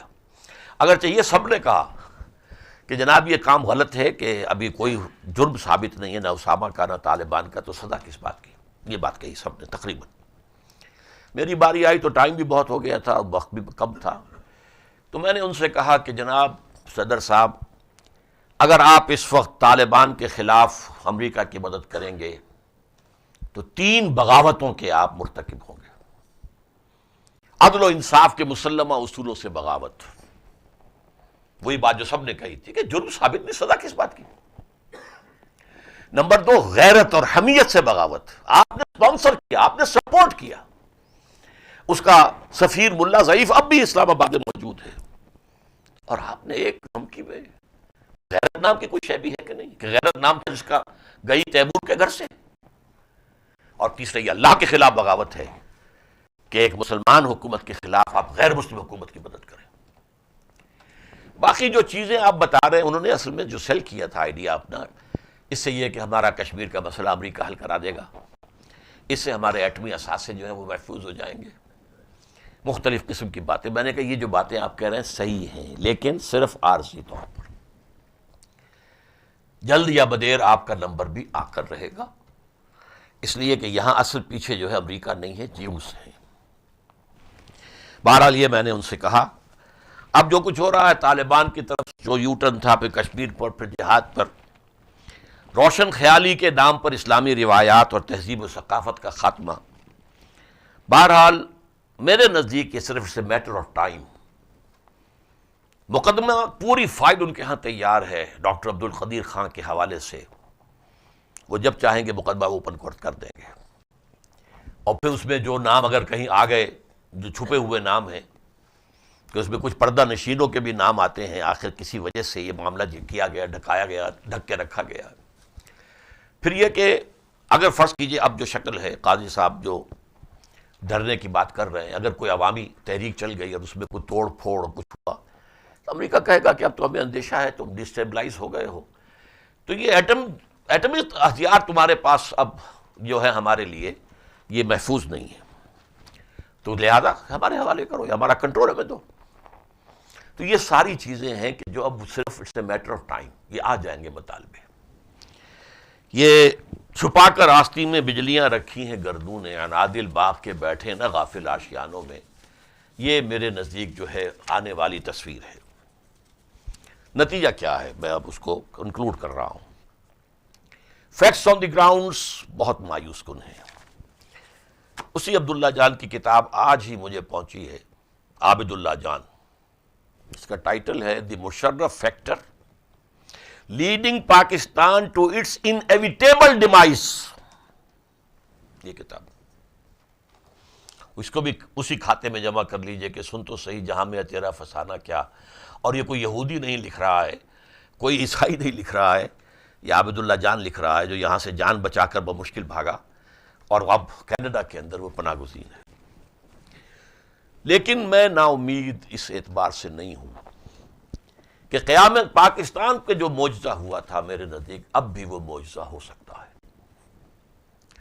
فضائے بر پیدا کر فرشتے تیری نصرت کو اتر سکتے ہیں گردوں سے قطار اندر قطار، اب بھی ہو سکتا ہے، عین ممکن ہے. علامہ اقبال کا جو ویژن تھا میں اسے سیر سمجھتا ہوں، وہ مستقبل میں دیکھتے تھے، اور ان کا جو سیر تھا ان کا شعر بڑا عجیب ہے. حالانکہ انہوں نے اپنے لیکچرز میں یہ جو عقیدہ مہدی کا ہے اور حضرت عیسیٰ کے دوبارہ آنے کا ہے اس کو ریڈیکیول کیا ہے. ان کا شعر پڑھ کر میں حیران رہ گیا. خضر وقت از خلوت دشت حجاز آید بروں، قافلہ زیں وادی دور و دراز آید بروں.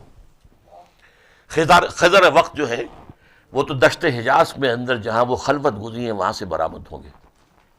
اب دیکھیے اس میں دونوں جمع کر دیا اقبال نے، شیعہ سنی دونوں کانسیپٹس. شیعہ کانسیپٹ تو یہ ہے کہ امام مہدی ان کے 12واں امام چھپے ہوئے ہیں، وہ ظاہر ہوں گے، وہ بھی کہیں دشت حجاز کے اندر کسی جگہ پر منہ پوش ہے. اور سنیوں کا عقیدہ یہ حضرت ام سلمہ رضی اللہ تعالی عنہ کی روایت ہے کہ عرب میں ایک خانہ جنگی ہو جائے گی ایک بادشاہ کے انتقال کے بعد، اور اس وقت جو ہے کچھ لوگوں کی نگاہیں اٹھ رہی ہوں گی کسی ایک شخصیت کی طرف کہ اسے میدان میں آ کر کو لیڈ کرنا چاہیے، اور وہ اس سے کترا کر بھاگیں گے مدینے سے اور مکے میں چھپ جائیں گے. پھر انہیں اکابر جو ہیں وہ تلاش کریں گے، زبردستی ان کو نکال کر لائیں گے، ان کے ہاتھ پر بیٹھ کریں گے. تو خلوت حجاز دونوں میں ہے. خضر وقت از خلوت دشت حجاز آیت بروں، اور قافلہ یہ حدیث کے اندر بھی الفاظ آئے ہیں، مشرق سے آئیں گی وہ فوجیں جو حضرت مہدی کی حکومت قائم کریں گی. یخرج الناس من المشرق یعتمون للمہدی یعنی سلطانہ. اسی کو اقبال نے بہت شروع میں کہہ دیا تھا کہ پیر عرب کو آئی ٹھنڈی ہوا جہاں سے، میرا وطن وہی ہے، میرا وطن وہی ہے، حضور کی حدیث. بہرحال یہ ہو سکتا ہے دوبارہ کہ ہوتا ہے زیادہ پیما پھر کارواں ہمارا، لیکن اس کا راستہ کیا ہے؟ ہمارے اکثر دانشور کالم نگار وہ کہتے ہیں کہ صحیح معنی میں جمہوریت قائم ہو جائے تو یہ معاملہ حل ہو جائے گا، ٹھیک ہو جائے گا. جمہوریت کا میں قائل ہوں، شدت کے ساتھ قائل ہوں. میں نے ضیاء الحق صاحب کی شورا کے اندر کھڑے ہو کر کہا تھا، وہ ایک کلوز ڈور سیشن تھا فارن پالیسی پر، اسی پہ بحث میں، کہ اگر آپ نے الیکشنز یہاں پر پوسٹ پون کیے رکھے تو پھر آپ یہاں دہشت گردی کو جواز دیں گے. اسلم خٹک نے کہہ دیا تھا ایک صاحب سے، وہ اس وقت سینئر وزیر تھے، کہ شام تک یہ گرفتار ہو جائے گا. اور میں اس شورا کے اجلاس سے واپس آیا ہوں تو لاہور میں مجھے فون آیا ہے ڈاکٹر خورشید ملک کا شکاگو سے. آپ بول رہے ہیں؟ میں نے کہا بول رہا ہوں. کہ کیا بات کیا ہے؟ کہ یہاں تو یہ خبر اڑی ہوئی ہے کہ آپ گرفتار ہو گئے. بہرحال ضیاء الحق صاحب سمجھدار تھے، جانتے تھے اس کے پاس جماعت کوئی نہیں ہے، لہذا کوئی خطرہ یہ میرے لیے بن نہیں سکتا، تو خام کا اہمیت نہ دی جائے. بہرحال یہ بات سمجھ لیجئے، میں جمہوریت کا قائل ہوں، اور میں کہتا ہوں جمہوریت پاکستان کی ماں ہے، اس لیے کہ اس کے بطن سے سن 46 کے الیکشن سے ولادت ہوئی ہے پاکستان کی. لیکن اس کے ساتھ ہی میں کہتا ہوں کہ اسلام پاکستان کا باپ ہے. اگر اسلام کا نعرہ نہ لگتا تو سن 46 کے الیکشن میں وہ پوزیشن نہیں ہو سکتی تھی کہ جو کہ حاصل ہوئی مسلم لیگ کو. تو صرف ماں کا معاملہ نہیں، اور سب سے بڑھ کر یہ کہ جاگیرداری نظام جہاں موجود ہو وہاں الیکشن نے کیا آ کے بگاڑ دینا ہے. یہاں آپ کتنے ہی صاف الیکشن کرا دیں، شفاف الیکشن کرا دیں، کیا بدل جائے گا؟ کچھ بھی نہیں. یہ تو ایک میوزیکل چیئرز گیم ہے جاگیرداروں کی یہاں پر. اللہ اللہ خیر صلی اللہ. کراچی کو چھوڑ دیجئے، وہاں پہ کچھ عوامی، کچھ مڈل کلاس کے لوگ آ گئے ہیں. اس سے پہلے جماعت اسلامی کو وہاں اچھا دور بھی نصیب رہا ہے. باقی کیا ہے؟ 70-75% جو ہے وہی فیوڈل لارڈس ہیں، ان کے بیٹے ہیں، بھتیجے ہیں، پوتے ہیں، وہی ہیں. تو واحد راستہ ہے ایک لفظ میں توبہ، اللہ سے جنگ کا خاتمہ اور اس کی مدد کی دعائی. یہ راستہ ہے صرف. اس کے لیے سب سے پہلے دستوری سطح پر توبہ. اس کے لیے میں نے جتنی کوشش کی نواز شریف صاحب کے دور میں مسودہ بنا کر دیا کہ یہ ترمیم کرو اس دستور کے اندر. جو وہاں پر چور دروازے ہیں جس نے اس کے اسلامی جو دفعات ہیں ان کو غیر مؤثر کر دیا ہے، پلگ دم، ان چور دروازوں کو بند کر دو. 2 مرتبہ میرے پاس تشریف لائے، حالانکہ میری کوئی حیثیت نہیں تھی سیاسی اعتبار سے نہ اور دنیاوی کسی اور اعتبار سے. چاروں شرفا، میاں شریف، نواز شریف، اور شہباز شریف اور عباس شریف، چاروں، اور وعدہ کیا کہ ہاں ہم یہ کریں گے، سود کے خاتمے کا وعدہ کیا کریں گے. لیکن بہرحال وہ جو بھی، اب میں کیا کہوں، نتیجہ زیرو. تو دستوری سطح پر میں نے پھر اس کے بعد ایک ترمیم کا مسودہ خود بنایا، شائع کیا. نوائے وقت کا اور مجید نظامی صاحب کا میں ممنون ہوں، انہوں نے اسے اپنے اخبار میں شائع کیا. پھر ضیاء شاہد صاحب کا ممنون ہوں، انہوں نے بھی اخبار خبریں میں شائع کیا. ایم ایم اے والوں سے خاص طور پر ہم نے جو ہے گزارش کی کہ لے کر اٹھ، آپ پیش تو کریں اس بل کو، پتہ چل جائے گا کون لوگ ہیں جو اسلام کے حق میں نہیں ہیں. ہو سکتا ہے آپ کو گورنمنٹ پارٹی سے مدد مل جائے، اللہ جانے، لیکن ریکارڈ پر تو آ جائے. وہ جو مسودہ ہے بل کا وہ بھی اس لفافے کے اندر موجود ہے، اسے بھی آپ پڑھیے گا، دیکھیے گا. میں اسے دستوری سطح پر توبہ کہہ رہا ہوں. دوسرا، مالیاتی سطح پر توبہ، جاگیرداری اور ایبسینٹی لینڈ لارڈزم کا خاتمہ. اور نمبر 2، سود کا خاتمہ، کم سے کم اندرون ملک تو ختم کیا جا سکتا ہے. اسی طریقے سے عوامی سطح پر توبہ، نفاق سے، نفاق عملی سے، جھوٹ سے، وعدہ خلافی سے، دھوکہ دہی سے، خیانت سے، حرام خوری سے، اشتعال انگیزی یا اشتعال مشتعل پذیر ہونے سے، اور اسلام کے نظام کے قیام کے لیے عملی جدوجہد کے لیے کمر کس کے. یہ توبہ ہوگی عوامی سطح پر، جس کے لیے میں نے ابتدا میں نکات آپ کو 7 اپنے بتا دیے تھا جو میری زندگی کا اصل حاصل ہے. آخر میں صرف چند اور باتیں جو ضمنی طور پر ہیں. میرے نزدیک اس ملک میں صدارتی نظام ہونا چاہیے، چاہے اس کے لیے دوبارہ دستور کو فریم کرنا پڑے. یہ پارلیمانی نظام جو ہے یہ انگریز کی لیگیسی ہے، اور اس میں جو یہ ڈوئلزم پیدا ہوتا ہے، صدر مملکت اور ہے، صدر حکومت اور ہے، ان کے درمیان کیا تقسیم ہو، کیا بیلنس ہو. وہ یا تو پھر بن جائیں گے، وہ چودھری صاحب کون سے تھے، کون سے الہی تھے، ہیں فضل الہی ہو جائیں گے کہ انہیں رہا کرو، ان کے محل کے اوپر لکھا ہوا ہوگا. اور ظاہر بات ہے کہ یا پھر کوئی اور جو ہے صورت بن جائے گی، پھر بھٹو صاحب ہی ہوں گے سب کچھ، صدر جو ہے بے معنی ہوگا. تو اس طریقے سے یہ بے تکی بات ہے. صدارتی نظام اور صحیح معنی میں وفاق، جس میں زیادہ اختیارات وفاق کے ہوں. اس کے لیے ہمارے سامنے ماڈل امریکہ کا موجود ہے، صدارتی نظام اور وفاقی ٹرو فیڈریشن. چھوٹے صوبے بنائے جائیں. یہ جو بہت ان نیچرل سی صورتحال ہے پاکستان کی کہ پنجاب بقیہ آبادی کے لحاظ سے بھی ہر اعتبار سے بقیہ تینوں صوبوں سے بھی بڑھ کر ہے، اس سے جو تلخیاں پیدا ہوتی ہیں، چھوٹے صوبے بنائے جائیں. چوتھی بات یہ، پہلی جماعت سے انگریزی کو شروع کرنے کے بجائے عربی کو شروع کیا جائے، اور مستقبل کی قومی زبان پاکستان کی عربی کو قرار دیا جائے. یہ وہ بات ہے، کاش کہ کان دھرے ہوتے. پاکستان بننے کے فوراً بعد سر آغا خان نے یہ مشورہ دیا تھا کہ آپ عربی زبان کو پاکستان کی قومی زبان قرار دیں. لطف یہ ہے کہ بنگالی بھی تیار تھے، سندھی بھی تیار تھے. ہماری قیادت سے اس وقت غلطی ہوئی ہے. ویسے تو یہ کہ بائی لینگوئل بھی دنیا کے اندر ملک ہے، ملٹی لینگوئل بھی ہے. اب یہ چھوٹا سا ملک ہے بالکل سوئٹزرلینڈ، 6 زبانوں کے اندر ہر ان کا جو فارم ہے سرکاری 6 زبانوں میں چھپتا. لیکن ہم نے اردو کے اوپر بڑھے رہے، اور اردو ابھی نہیں ہو سکی آج تک. وہ لکھی ہوئی ہے کہ زبان تو وہ قومی ہے ہی نہیں، تو سارا معاملہ انگریزی کا ہے.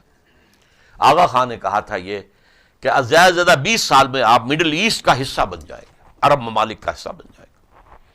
اور سندھی میں ایک کتاب چھپی تھی سندھ میں کہ انہوں نے کہا تھا عربی کو قبول کرنے کو تیار ہے، اردو کو نہیں کرے. تو یہ پرابلم بڑا ایک سینسٹیو معاملہ تھا. زبان کا معاملہ ہندوستان نے حل کیا ہے.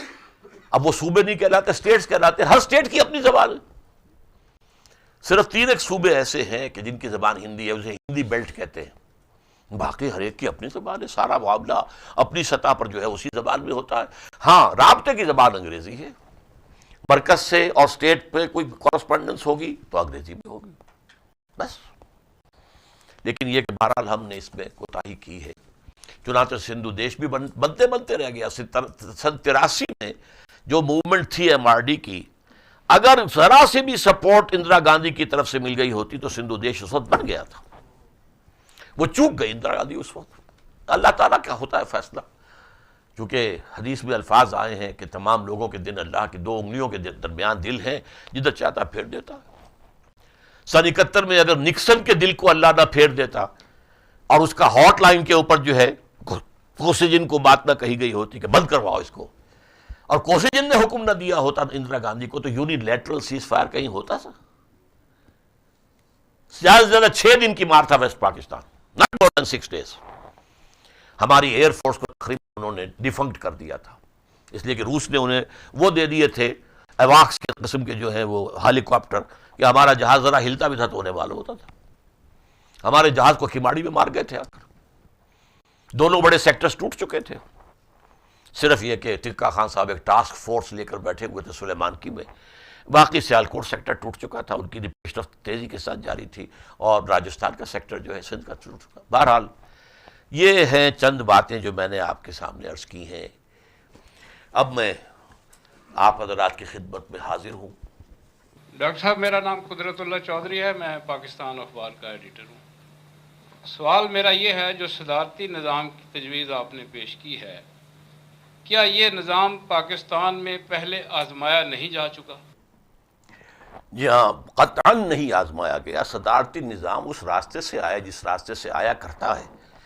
یہ تو نہیں ہے کہ کوئی ملٹری ڈکٹیٹر جو ہے وہ وہاں پر بیٹھ کے جو ہے ایک نظام بنا دے اور صدر بن کے بیٹھ جائے تو وہ صدارتی نظام ہو گیا. قطعاً نہیں. الیکشنز ہوں جیسے امریکہ میں ہوتے ہیں، فرانس میں ہوتے ہیں، پھر کوئی صدارتی نظام بنے، وہ نہیں آزمایا گیا بالکل. اور یہ یعنی بلکہ اس کا جو دلیل دی جاتی ہے وہ بالکل غلط رہی ہے. ڈاکٹر صاحب، میرا نام ہے اعجاز حفیظ خان، میں ڈیلی ایکسپریس لاہور کا کالمسٹ ہوں. ابھی آپ نے بتایا کہ آپ جنرل ضیاء کی مجلس شورا میں آپ جنرل ضیاء کو مشورہ دیا. اب سوال یہ پیدا ہوتا ہے کہ آپ ایک ڈکٹیٹر کی مجلس شورا میں شامل ہوئے، اس بارے میں آپ کا کیا خیال ہے؟ ٹھیک. میں اصل میں نے اپنی گفتگو میں شاید آپ بعد میں آئے ہیں، میں نے یہ تسلیم کیا تھا کہ میں نے دھوکہ کھایا. میں نے یہ سمجھا تھا کہ وہ واقعتاً کچھ اسلام کا کام کرنا چاہتے ہیں. انہوں نے پہلے مجھے منسٹری آفر کی تھی مرکزی. میرے بڑے بیٹے یہاں موجود ہیں، ان کا نکاح تھا کراچی میں وہاں تھا. اور وہ پہلی جو منسٹری بنی تھی JUI اور JI کے لوگوں پر مشتمل، اس کو ڈسمس کر کے اب جا رہے تھے عمرے کے لیے. تو وہ بھی کراچی میں تھے، میں بھی کراچی میں تھا. تو انہوں نے مجھے پیغام بھیجا اپنے بڑے سالے کے ذریعے، ڈاکٹر نور الہی سرجن ہیں، کہ ڈاکٹر صاحب سے کہیں کہ اب کوئی کام کرنا ہے تو میدان میں آئیں، وزارت لیں. تو میں نے انہیں جواب یہ دیا کہ پہلی بات تو ان سے یہ کہہ دیجئے کہ میرے اندر اس کی صلاحیت نہیں ہے. میں کوریڈورز آف پاور میں کبھی آیا گیا نہیں ہوں.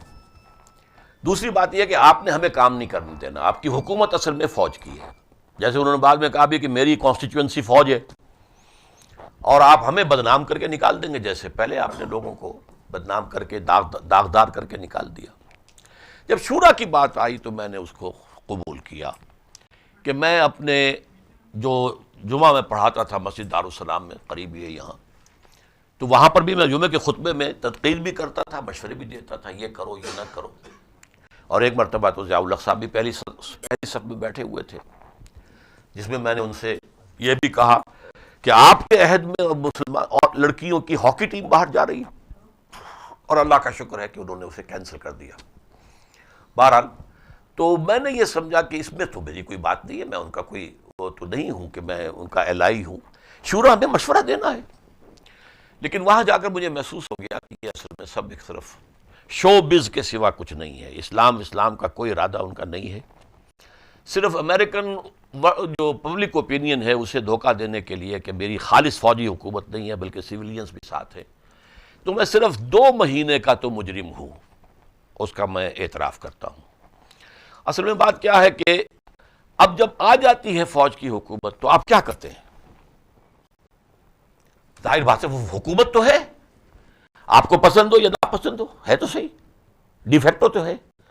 تو اس معاملے کے اندر میں یہ سمجھتا ہوں کہ اس اعتبار سے بہت سے لوگوں کی رائے یہ ہے کہ اب جیسے کہ کبھی کہا تھا کیانی صاحب نے، جسٹس کیانی صاحب نے، misfortune never come alone but this time they have come in بٹالینس۔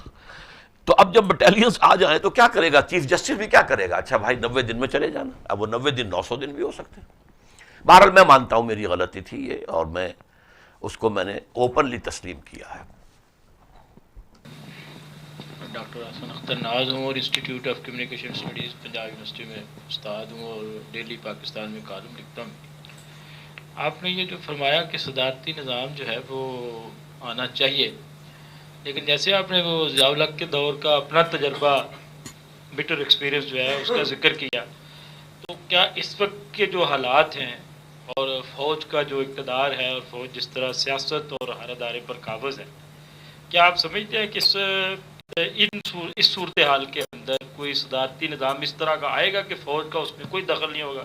اگر اس طرح کا صدارتی نظام آئے گا تو پھر جیسے وہ قدرت اللہ چوری صاحب نے کہا، تو پھر ایوب خان کا ہی صدارتی نظام ہوگا جس کو ایک بار پھر دہرا دیا جائے گا۔ تو کیا یہ سارا منظر آپ کے ذہن میں ہے اس مطالبے کے ساتھ؟ جی بہت شکریہ۔ اصل میں دیکھیے کہ میں یہ چیزیں جو چند میں نے آخر میں کہی ہیں، یہ with reference to the present condition نہیں ہے۔ یہاں کیا ہوگا، جمہوریت آئے گی تو کون سی آئے گی کہ نہیں آئے گی، کوئی عوامی تحریک چلے گی، کوئی بساط الٹ جائے گی، کوئی نیا ڈکٹیٹر آ جائے گا، نئی بات، یہ تو باتیں ایک علیحدہ جن سے میں نے سے کوئی گفتگو کی ہی نہیں۔ اصولی بات یہ ہے کہ غیر منطقی، غیر معقول نظام ہے پارلیمانی نظام، جس میں کہ یہ جو ڈوئلزم پیدا ہوتا ہے یہ بہت غلط ہے۔ امریکہ میں آپ کو معلوم ہے کہ انہوں نے اس طرح تینوں چیزوں کو علیحدہ کر دیا ہے کہ کانگریس مین اگر کوئی آ کر وزیر بنے گا تو کانگریس اسے استعفیٰ دینا پڑے گا، judiciary absolutely independent, executive absolutely independent, اور اسی طریقے سے جو لیجسلیشن ہے وہ علیحدہ۔ تو اس حوالے سے میرے نزدیک دنیا میں جو بھی ان معاملات کے اندر ترقی ہوئی ہے ان سے ہمیں سبق سیکھنا چاہیے۔ یہ سارا معاملہ جیسے کرکٹ کا گیم جو ہے وہ کامن ویلتھ کا ہے، اس انگریزوں کی لیگیسی ہے، جس کو ہٹلر نے بند کر دیا تو بند کرو، اسے 5 دن لگ گئے اور فاصلہ کوئی بھی نہیں ہوا۔ تو یہ اسی طریقے سے یہ گیم جو ہے، میں نے ضیاء الحق صاحب سے یہ کہا تھا کہ اسے ختم کریں یہاں پر، کیونکہ پہلے تو وہ ہوتے تھے میچ 4-4 5-5 دن کے، اور پوری قوم جو ہے پاگل ہو جاتی تھی۔ اب وہ خیر ون ڈے سے اس طرح کا معاملہ تو خراب نہیں اتنا ہوتا، لیکن اب وہ ٹیلی ویژن کی وجہ سے اب وہ سب لوگ جو ہیں وہ اس کے اوپر جو بیٹھے ہوئے ہوتے ہیں اور خواب کا وقت ضائع ہوتا ہے۔ اس حوالے سے میرے نزدیک چونکہ خلافت راشدہ سے نزدیک تر جو ہے وہ نظام جو ہے صدارتی نظام ہے۔ آپ ایک شخص کو منتخب کیجئے 5 سال، اور وہ پارلیمنٹ کی جو تعداد ہے اس پر ڈیپینڈنٹ نہ رہے، ورنہ ہوگا کیا؟ آپ کی اسمبلی کے 5 آدمی ادھر پھدک گئے، آپ کی حکومت ختم۔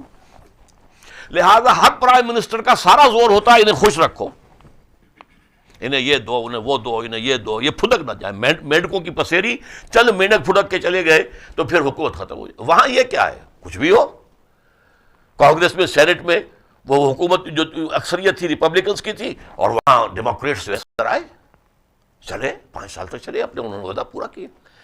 تو موسٹ لاجیکل نظام جو ہے وہ صدارتی، یہ ایک علیحدہ علمی بحث کے طور پر میں کر رہا ہوں۔ پاکستان کے موجودہ حالات میں کیا ہوگا یہ بالکل ایک علیحدہ بات ہے، کیا ہوگا یہ تو میں کچھ کہہ ہی نہیں سکتا۔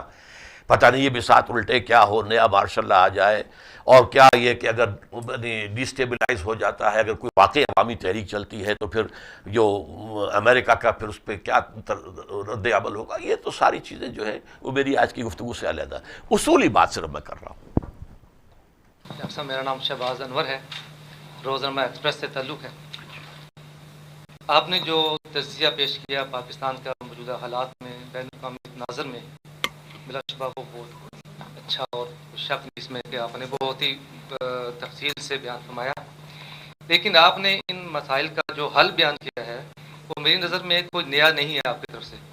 گزشتہ کئی برسوں سے میں یہ سنتا آیا ہوں آپ کی طرف سے کہ چھوٹے صوبے بنائے جائیں، صدارتی نظام نافذ کیا جائے، یہ ساری چیزیں پہلی والی ہیں۔ میں یہ عرض کرنا چاہتا ہوں کہ موجودہ حکومت جس کے بارے میں آپ نے فرمایا کہ یو ٹرن لیا اس نے بہت سارے اہم ایشوز پر، اس سے آپ یہ مطالبہ کر رہے ہیں کہ وہ یہ سسٹم لائے یا کس سے آپ مطالبہ کر رہے ہیں کہ یہ جو حالات میں تبدیلی آئے وہ کیسے ممکن ہو سکے؟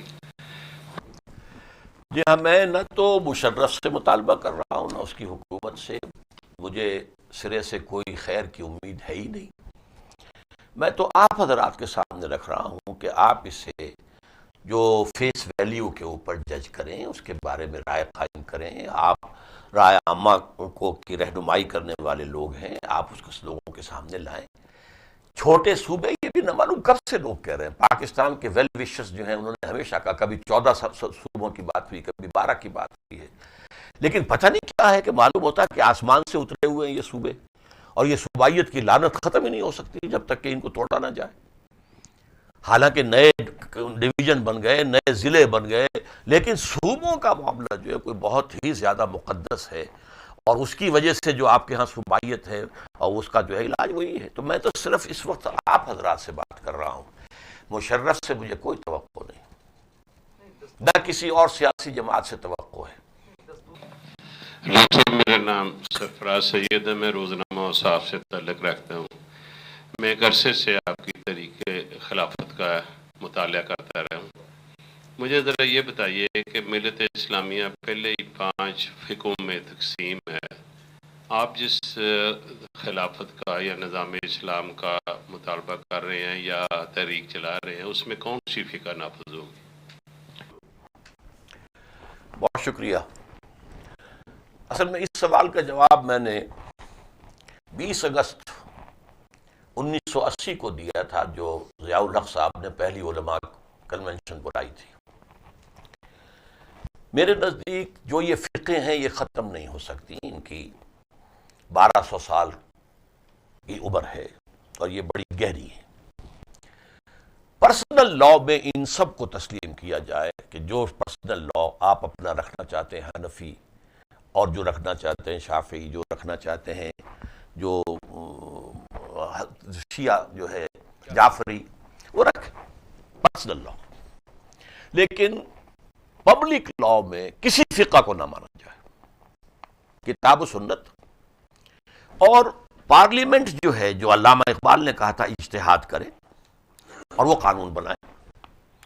ہاں، اس قانون کو چیلنج کیا جا سکے گا اگر کوئی شخص یہ سمجھے کہ یہ کتاب و سنت سے تجاوز ہو گیا ہے. تو آپ کانسٹیٹیوشنل کورٹس علیحدہ ہوتی ہیں دنیا کے اندر، ایسی کورٹ بنا دیں جس کو یا شریعت کورٹ کے نام سے بنائیں، یا یہ سپریم کورٹس بھی ہماری جو ہے وہ کام کر سکتی ہیں اگر ان کو پوری ہیلپ مل جائے علماء کی اور دانشوروں کی. تو اگر وہ یہ کہیں کہ واقعی یہ اجتہاد جو ہوا ہے یہ کتاب و سنت کے پیرامیٹرز کو کراس کر گیا ہے، تو پھر وہ جو ہے نل اینڈ وائڈ ہو جائے گا. اس طریقے سے ایک نئی فقہ وجود میں آئے گی، اور اس کے لیے پریسیڈنٹس کے طور پر یہ سارے رہیں گے، حنفی بھی، مالکی بھی، شافعی بھی. یہ ہمارے اسلاف کے کارنامے ہیں، یہ ہماری بہت مقدس جو ہے ورثہ ہے، یہ برقرار رہے گا لیکن پریسیڈنٹس کی حیثیت سے. باقی یہ کہ اصل دلیل کتاب و سنت کی ہوگی. جناب، میرا نام ایچ راشد ہے جی، میں ڈان اخبار سے تعلق رکھتا ہوں. آپ نے شروع میں فرمایا کہ جو اسلام ہے، جو دین مغلوب نہیں ہو سکتا. میں سمجھتا ہوں کہ جو اسلام ایک سیاسی طور پر نہیں بلکہ ایک دنیا کے اندر معاشرتی نظام لانے کے لیے لایا گیا، اور اس اعتبار سے دنیا میں یہ معاشرتی طور پہ جو اس کے قوانین ہیں، جو اس کی شریعت ہے، وہ اب بھی دنیا کے تمام جو مذاہب ہیں، تمام جو دین ہیں، تمام جو سوشل سسٹمز ہیں، اکنامک سسٹمز ہیں، پولیٹیکل سسٹمز ہیں، ان سے اب بھی میں سمجھتا ہوں وہ بہترین ہے، اور اب بھی یہ غالب ہے. صرف سیاسی طور پر اگر نہیں ہے تو میں سمجھتا ہوں سوشل اسٹرکچر. اور اسلام کا مطلب یہ جیسا کہ دنیا کے اندر حضور صلی اللہ علیہ وسلم کے ایک معاشرہ قائم کرنا چاہتے تھے، اور انہوں نے قائم کیا، اور وہ معاشرہ جو ہے صحیح طور پر کام اس نے کیا، بہرحال کام کیا. نمبر 1. نمبر 2، کیا آپ جب صدارتی نظام تجویز کرتے ہیں تو اس کے بعد آپ کا جو پہلا سٹینڈ تھا خلافت نظام قائم کرنے کا، آپ اس سے دستبردار ہو چکے ہیں یا کیا؟ ویسے تو آپ نے اصل میں 2 سوال جمع کر دیے. بہرحال دوسرا جو ہے وہ چونکہ ذہن میں تازہ ہے تو میں عرض کرتا ہوں کہ میں نے تو کہا ہے ابھی کہ صدارتی نظام خلافت سے قریب تر ہے. خلافت کا ہمارا جو نظام پیش نظر ہے وہ کیا ہوگا؟ آیا وہ وہی کچھ ہوگا جو 1400 برس پہلے تھا، یا یہ کہ یہ جو اس عرصے کے اندر اتنا پانی جو ہے پل کے نیچے سے گزر گیا ہے تو اس میں کوئی فرق بھی ہوگا؟ اس پر میری کتاب ہے، خلافت کی حقیقت اور اس کا عصر حاضر میں اس کا نظام. تو آپ ذرا اس کا مطالعہ کر لیں. بہرحال اس میں کوئی تضاد نہیں ہے. پریزیڈنشل سسٹم وہ جو ہے اس سے خلافت کا نظام قریب تر ہے، یا یہ نظام اس کے قریب تر ہے.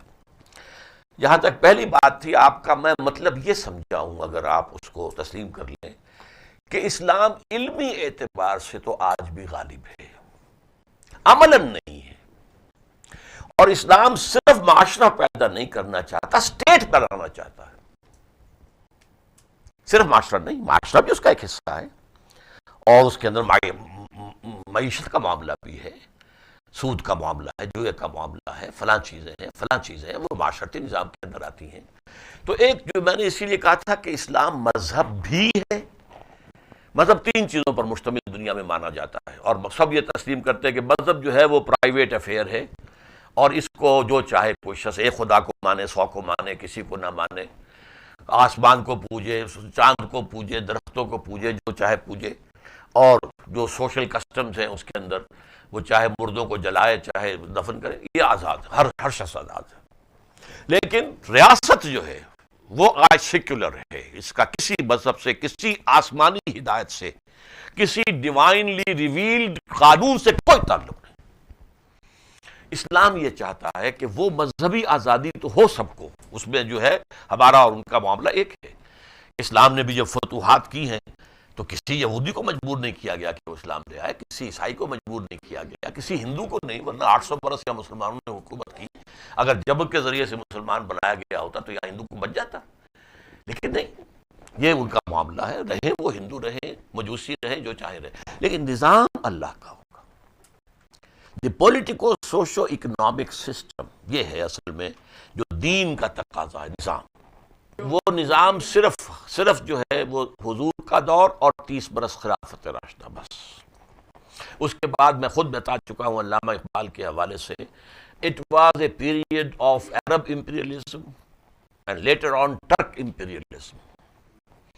عرب جب ڈاؤن فال ہو گیا 1258 کے اندر، جب آخری خلیفہ عباسی جو ہے محل سے کھینچ کر نکالا گیا اور جانور کی کھال میں لپیٹ کر اور گھوڑوں کے سموں سے کچلوا دیا گیا، اس وقت سے عرب جو ہے وہ امت مسلمہ کی قیادت سے معزول ہو گئے.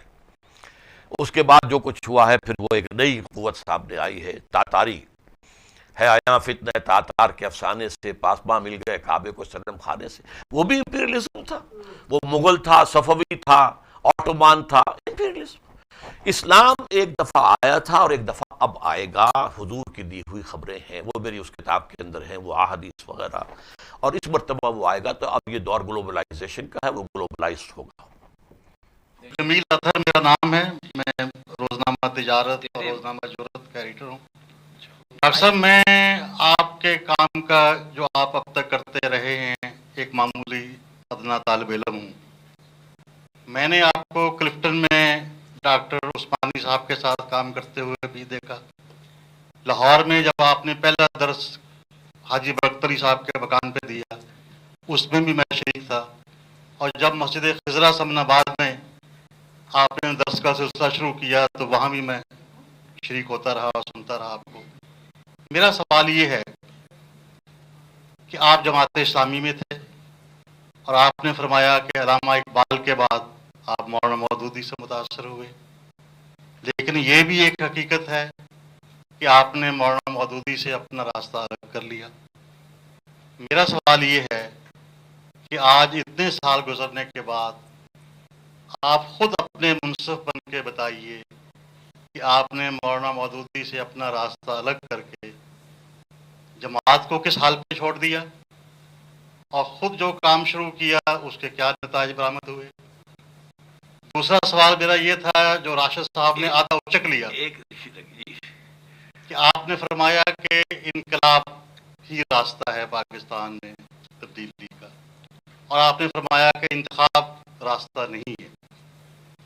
لیکن آپ آدھا تیتر اور آدھا بٹیر جو ہے وہ صدارتی نظام میں بھی نجات کی راستہ ڈھونڈ رہے ہیں، تو یہ کیسے اس تضاد کو آپ جسٹیفائی کریں؟ پہلی بات آپ نے بالکل صحیح فرمائی ہے کہ میں جماعت اسلامی میں تھا اور مولانا مودودی کے فکر سے میں نے استفادہ کیا ہے، اگرچہ میری سوچ کا جو سب سے نچلی سطح ہے بیسک وہ علامہ اقبال کی ہے، ان کی شاعری کی بہت، یعنی میں ہائی اسکول کے دور ہی میں، اس کے بعد پھر یہ کہ ان کے لیکچر خطبات وغیرہ، پھر مولانا اصلاحی صاحب نے مولانا مودودی کے فکر کو قرآن مجید کے ساتھ جڑوں کے ساتھ زیادہ اس کا ایک رشتہ قائم کیا۔ میں آج بھی اس فکر پر قائم ہوں۔ میرے نزدیک جماعت اسلامی، میں اس کو سن 41 نہیں سن 39 سے لے کے چلتا ہوں، جبکہ مولانا مودودی نے اپنا فکر پیش کیا تھا مسلم قومی تحریک سے علیحدہ ہو کر، ورنہ اس سے پہلے وہ مسلم قومی تحریک کے ساتھ تھے، اور انہوں نے جو ہے وہ مسلمانوں کی جداگانہ قومیت پر کتاب لکھی اور بہت شدید جو ہے تنقید کی جمعیت علماء اسلام پر اور مولانا ابوالکلام آزاد پر۔ اس کے بعد انہوں نے علیحدہ راستہ بنایا، وہ 39 سے انہوں نے اپنا فکر دیا تھا۔ اس سے لے کر 51 تک میں یہ سمجھتا ہوں، 3 الفاظ نوٹ کر لیجئے، کہ جماعت اسلامی ایک اصولی اسلامی انقلابی جماعت تھی۔ میں نے اس میں 10 برس اپنے لگائے ہیں، پوری محنت کے ساتھ لگائے ہیں۔ میں جمعیت کا ناظم اعلیٰ بھی آپ کے علم میں ہوگا کہ رہا ہوں، پھر جماعت میں داخل ہوا تو میں منٹگمری کا امیر بھی تھا۔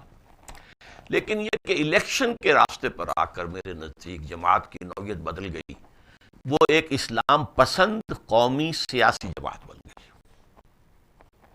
اس سے میں نے اختلاف کیا، اور میری رائے وہ بھی اس وقت بھی تھی، آج بھی ہے، اور مولانا مودودی بھی اس وقت تو اگرچہ مصر رہے تھے اپنے موقع پر، سن 71 میں انہوں نے یہ مان لیا کہ یہ اس راستے سے کوئی کام نہیں ہو سکے گا، 70 کے الیکشن کے نتائج دیکھ کر۔ بہرحال میں اپنی دانش میں اسی چیز کو لے کر چل رہا ہوں۔ اب اس میں یہ کتنی کامیابی، اس سے مجھے کوئی غرض نہیں ہے، اس لیے کہ میرے سامنے اتنا براڈ سپیکٹرم ہے کہ ایک سرے پر کھڑے حضرت نوح 950 برس تک دعوت اور رزلٹ 0، بالکل اس کے دوسرے اینڈ پر کھڑے حضور صلی اللہ علیہ وسلم 23 برس میں ٹوٹل ریولوشن۔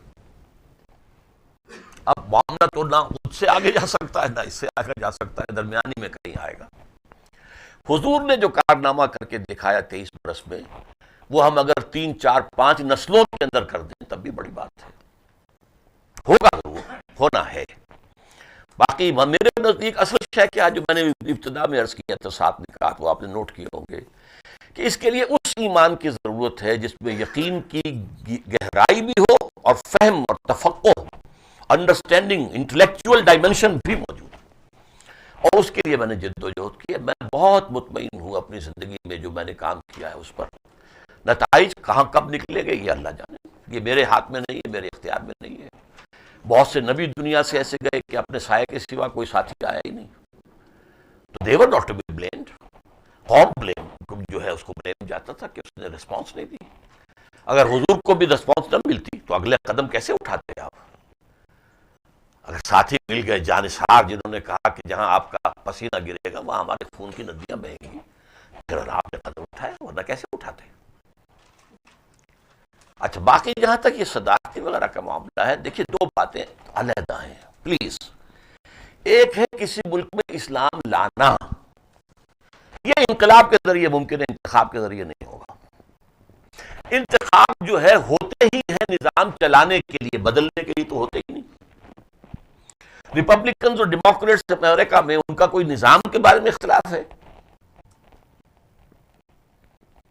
تھوڑا سا اختلاف ہوگا، امیگریشن پالیسی میں ہو جائے گا، وہ ٹیکسیشن میں ہو جائے گا، وہ ہیلتھ پالیسی میں، باقی نظام تو دونوں کے نزدیک ایگریڈ اپون ہے۔ ایک پارٹی کہتی ہے ہم چلائیں گے، وہ کہتے ہیں ہم چلائیں گے، باقی ٹھیک ہے، آؤ بھائی، کاؤنٹ دی ووٹس۔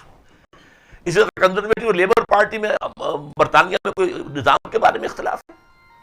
نظام آتا ہے، بدلتا ہے انقلاب سے، دنیا میں کبھی بھی انتخاب کے ذریعے سے انقلاب نہیں آیا، نظام نہیں بدلا۔ لہذا ایک ہے اسلام لانا اس ملک میں، وہ اس کرنٹ سیاست کے ذریعے ممکن نہیں ہے۔ البتہ جب وہ اسلام، اگر اللہ کرے کہ وہ انقلاب آ جائے، تو پھر اس ریاست کو چلانا تو پھر پڑے گا نا، آخر مشورے سے چلانا پڑے گا، کوئی نہ کوئی تو نظام بنانا پڑے گا۔ اگر اللہ تعالیٰ ہمیں وہ وقت دے دیتا ہے تو ہم اس کا نظام الیکشن کا اپنا بنائیں گے کہ امیدوار کون ہو سکتا ہے، ووٹ کون دے گا، اس کی ایج کیا ہوگی، وہ تو پھر انقلاب کے بعد جو ہے وہ اثر نو ساری بساط بچتی ہے۔ تو اس لیے لیکن میں سمجھتا ہوں کہ اس کے علاوہ کوئی اور راستہ ہے ہی نہیں۔ اب یا تو ملٹری ڈکٹیٹرشپ ہو یا کوئی اور ہو، آسمان سے تو کوئی نہیں اترے گا، لہذا کوئی نہ کوئی نظام جو ہے بنانا پڑے۔ وہ نظام میں سمجھتا ہوں کہ اس اعتبار سے، پولیٹیکل سائنس کے اعتبار سے، جیسے کہ اور ٹیکنالوجی میں ٹاپ پر امریکہ پہنچ چکا ہے، اسی طرح یہ جو جسے ہم کہتے ہیں ایئر کرافٹ ہے اور مختلف جو ہے اسپیس کرافٹ ہے، اس طرح اسٹیٹ کرافٹ جو ہے یہ خود ایک بہت بڑی مشین ہے۔ اس کو جس طریقے سے آرگنائز کیا گیا ہے اس سے ہمیں فائدہ اٹھانا ہے۔ یہ بجلی کس نے ایجاد کی تھی؟ کسی مسلمان نے تو نہیں کی، ہم یوز کر رہے ہیں۔ اسی طریقے سے ان کے انسٹیٹیوشنز جو ہیں ان کو ہم دیکھیں گے، جو ہمارے ساتھ کمپیٹیبل ہیں ان کو لیں گے انشاءاللہ۔ نام ممتاز شفیع ہے اور میں روزنامہ پاکستان میں ادارتی صفحہ مرتب کرتا ہوں۔ آپ نے فرمایا کہ پاکستان کا قیام ایک معجزے کے نتیجے میں ہوا، لیکن آپ یہ بھی کہتے ہیں کہ اس معجزے کے بعد جو حالات ہیں اس سے آپ بہت زیادہ مایوس ہیں۔ پھر اس کے ساتھ ہی آپ نے یہ بھی فرمایا ہے کہ جو حالات ہیں، جو صورتحال ہے، اس سے ہمیں ایک اور کوئی معجزہ ہی بچا سکتا ہے، اس سے ہم آگے چل سکتے ہیں۔ تو آپ کیا دیکھتے ہیں کہ یہ جو آنے والا جو معجزہ ہے وہ کتنا عرصہ لے گا؟ اس کے لیے کیا واقعی کوئی موجودہ جو قیادت ہے اس میں سے کوئی آگے آئے گا، یا کوئی نئی قیادت جو ہے وہ آپ دیکھتے ہیں کہ وہ ابھرے گی اور پھر وہ معجزہ جو ہے وہ سامنے آئے گا؟ میں اس پر کہنا تو نہیں چاہتا تھا، لیکن یہ کہ آپ کے سوال پر کہنے پر مجبور ہوں کہ مجھے موجودہ مذہبی یا دینی قیادت سے کوئی خیر کی امید نہیں ہے، بالکل۔ میرے نزدیک نئی قیادت ابھرے گی اگر اللہ کو منظور ہے، اور اس میں یہی ہے کہ اللہ کی مدد کی دہائی ہمیں دینی ہے، پہلے اس سے جنگ ختم کر کے۔ اور یہ ہو سکتا ہے اللہ تعالیٰ لوگوں کے دلوں کو بدل دے۔ یعنی ایک قوم ایسی گزری ہے تاریخ میں، حضرت یونس علیہ السلام کی، جن پر عذاب الہی کا فیصلہ ہو چکا اور عذاب کے آثار شروع ہو گئے، پھر پوری قوم نے توبہ کی تو اللہ نے عذاب ٹال دیا۔ اللہ قوم یونس، یہ صرف ایک دفعہ ہوا قوم یونس کے ساتھ۔ تو کوئی عجب نہیں کہ اللہ تعالیٰ اس قوم کو بھی صلاحیت دے دے۔ ایک موقع پر مجھے بہت زیادہ امید ہو گئی تھی جب پاکستان کی عمر 40 برس ہوئی تھی، کہ 40 برس تک بنی اسرائیل صحرائے تیہ میں بھٹکتے رہے تھے، اس کے بعد ان میں ایک نئی نسل پیدا ہوئی اور انہوں نے پھر جہاد اور قتال کیا اور ایک ریاست قائم کر لی، یا ریاستیں قائم کر لی ٹو بگن ود۔ اسی طرح 40 برس کا پاکستان ہو گیا، صحرائے تیہ میں بھٹکتا رہا، شاید اب ہو جائے۔ اسی زمانے میں نے یہ استحکام پاکستان یہاں کتاب لکھی تھی، اور پھر دوسرا اس کا حصہ تھا استحکام پاکستان اور مسئلہ سندھ۔ لیکن اس کے بعد سے جیسا کہ میں نے عرض کیا ہے کہ نا امیدی جو ہے فیکٹس آن دی گراؤنڈز کے اعتبار سے۔ لیکن دو چیزیں ہیں جو میری گفتگو میں نہیں آ سکی تھی، آپ نے اچھا کیا۔ دو پہلوؤں سے ایک امید کی کرن اب بھی مجھے نظر آتی ہے، فیکٹس آن دی گراؤنڈز کے اعتبار سے نہیں۔ ایک 400 سال کی تاریخ جو بتاتی ہے کہ اللہ کو اس خطہ ارضی سے کوئی کام لینا ہے۔ نمبر ایک، 1000 برس تک مجددین امت عالم عرب میں پیدا ہوئے، یہ سب سے بڑا عہدہ ہے نبوت کے خاتمے کے بعد، مجدد۔ 11ویں صدی شروع ہوئی یا دوسرا 1000، وہ مرکز منتقل ہو گیا ہندوستان میں، حضرت مجدد الفسانی، وہ ہند میں سرمایہ ملت کا نگہباں اللہ نے بر وقت کیا، جس کو خبردار۔ پھر شاہ ولی اللہ دہلوی، سید احمد بریلوی، اور پھر میرے نزدیک شیخ الہند اسیر مالٹا۔ یہ شخصیات جو ہیں، ان کے کینڈے کی کوئی شخصیت پورے عالم عرب میں، پورے عالم اسلام میں نہیں آئی، نمبر ایک۔ نمبر دو، خلافت کے خلاف سازشیں ہو رہی تھی، تحریک یہاں چلی، حالانکہ یہ صرف کوئی ہندوستان کے مسلمانوں کا مسئلہ تو نہیں تھا، اور کیسے چلی؟ گاندھی کو شریک ہونا پڑا۔ نمبر تین، آزادی کی تحریکیں تھرڈ ورلڈ میں جتنے ملکوں نے لڑی ہیں، مسلمانوں میں سے بھی، انہوں نے نیشنلٹیز کی بنیاد پر، عرب نیشنلزم، ملے نیشنلزم، نیشنلزم تھے. یہاں پاکستان کی جنگ اسلام کے نام پر لڑی گئی ہے. اور پاکستان کا قیام، جیسا کہ میں نے تجزیہ کر کے بتایا تھا، کہ بالکل حالات جو ولی خان صاحب لے کر آیا کرتے تھے جا کر انڈیا آفس لائبریری سے، یہ فلاں زمانے، وہ بہت صحیح تھے. وہ دور جب تک کہ انگریز نے یہاں رہنا تھا، ڈیوائڈ اینڈ رول کی پالیسی تھی. وہ تو کوئی راز کی بات نہیں ہے. لیکن جس وقت پاکستان بنا ہے، کنزرویٹو پارٹی کی حکومت نہیں تھی، لیبر پارٹی کی تھی. اس کے نظریات بہت مختلف تھے.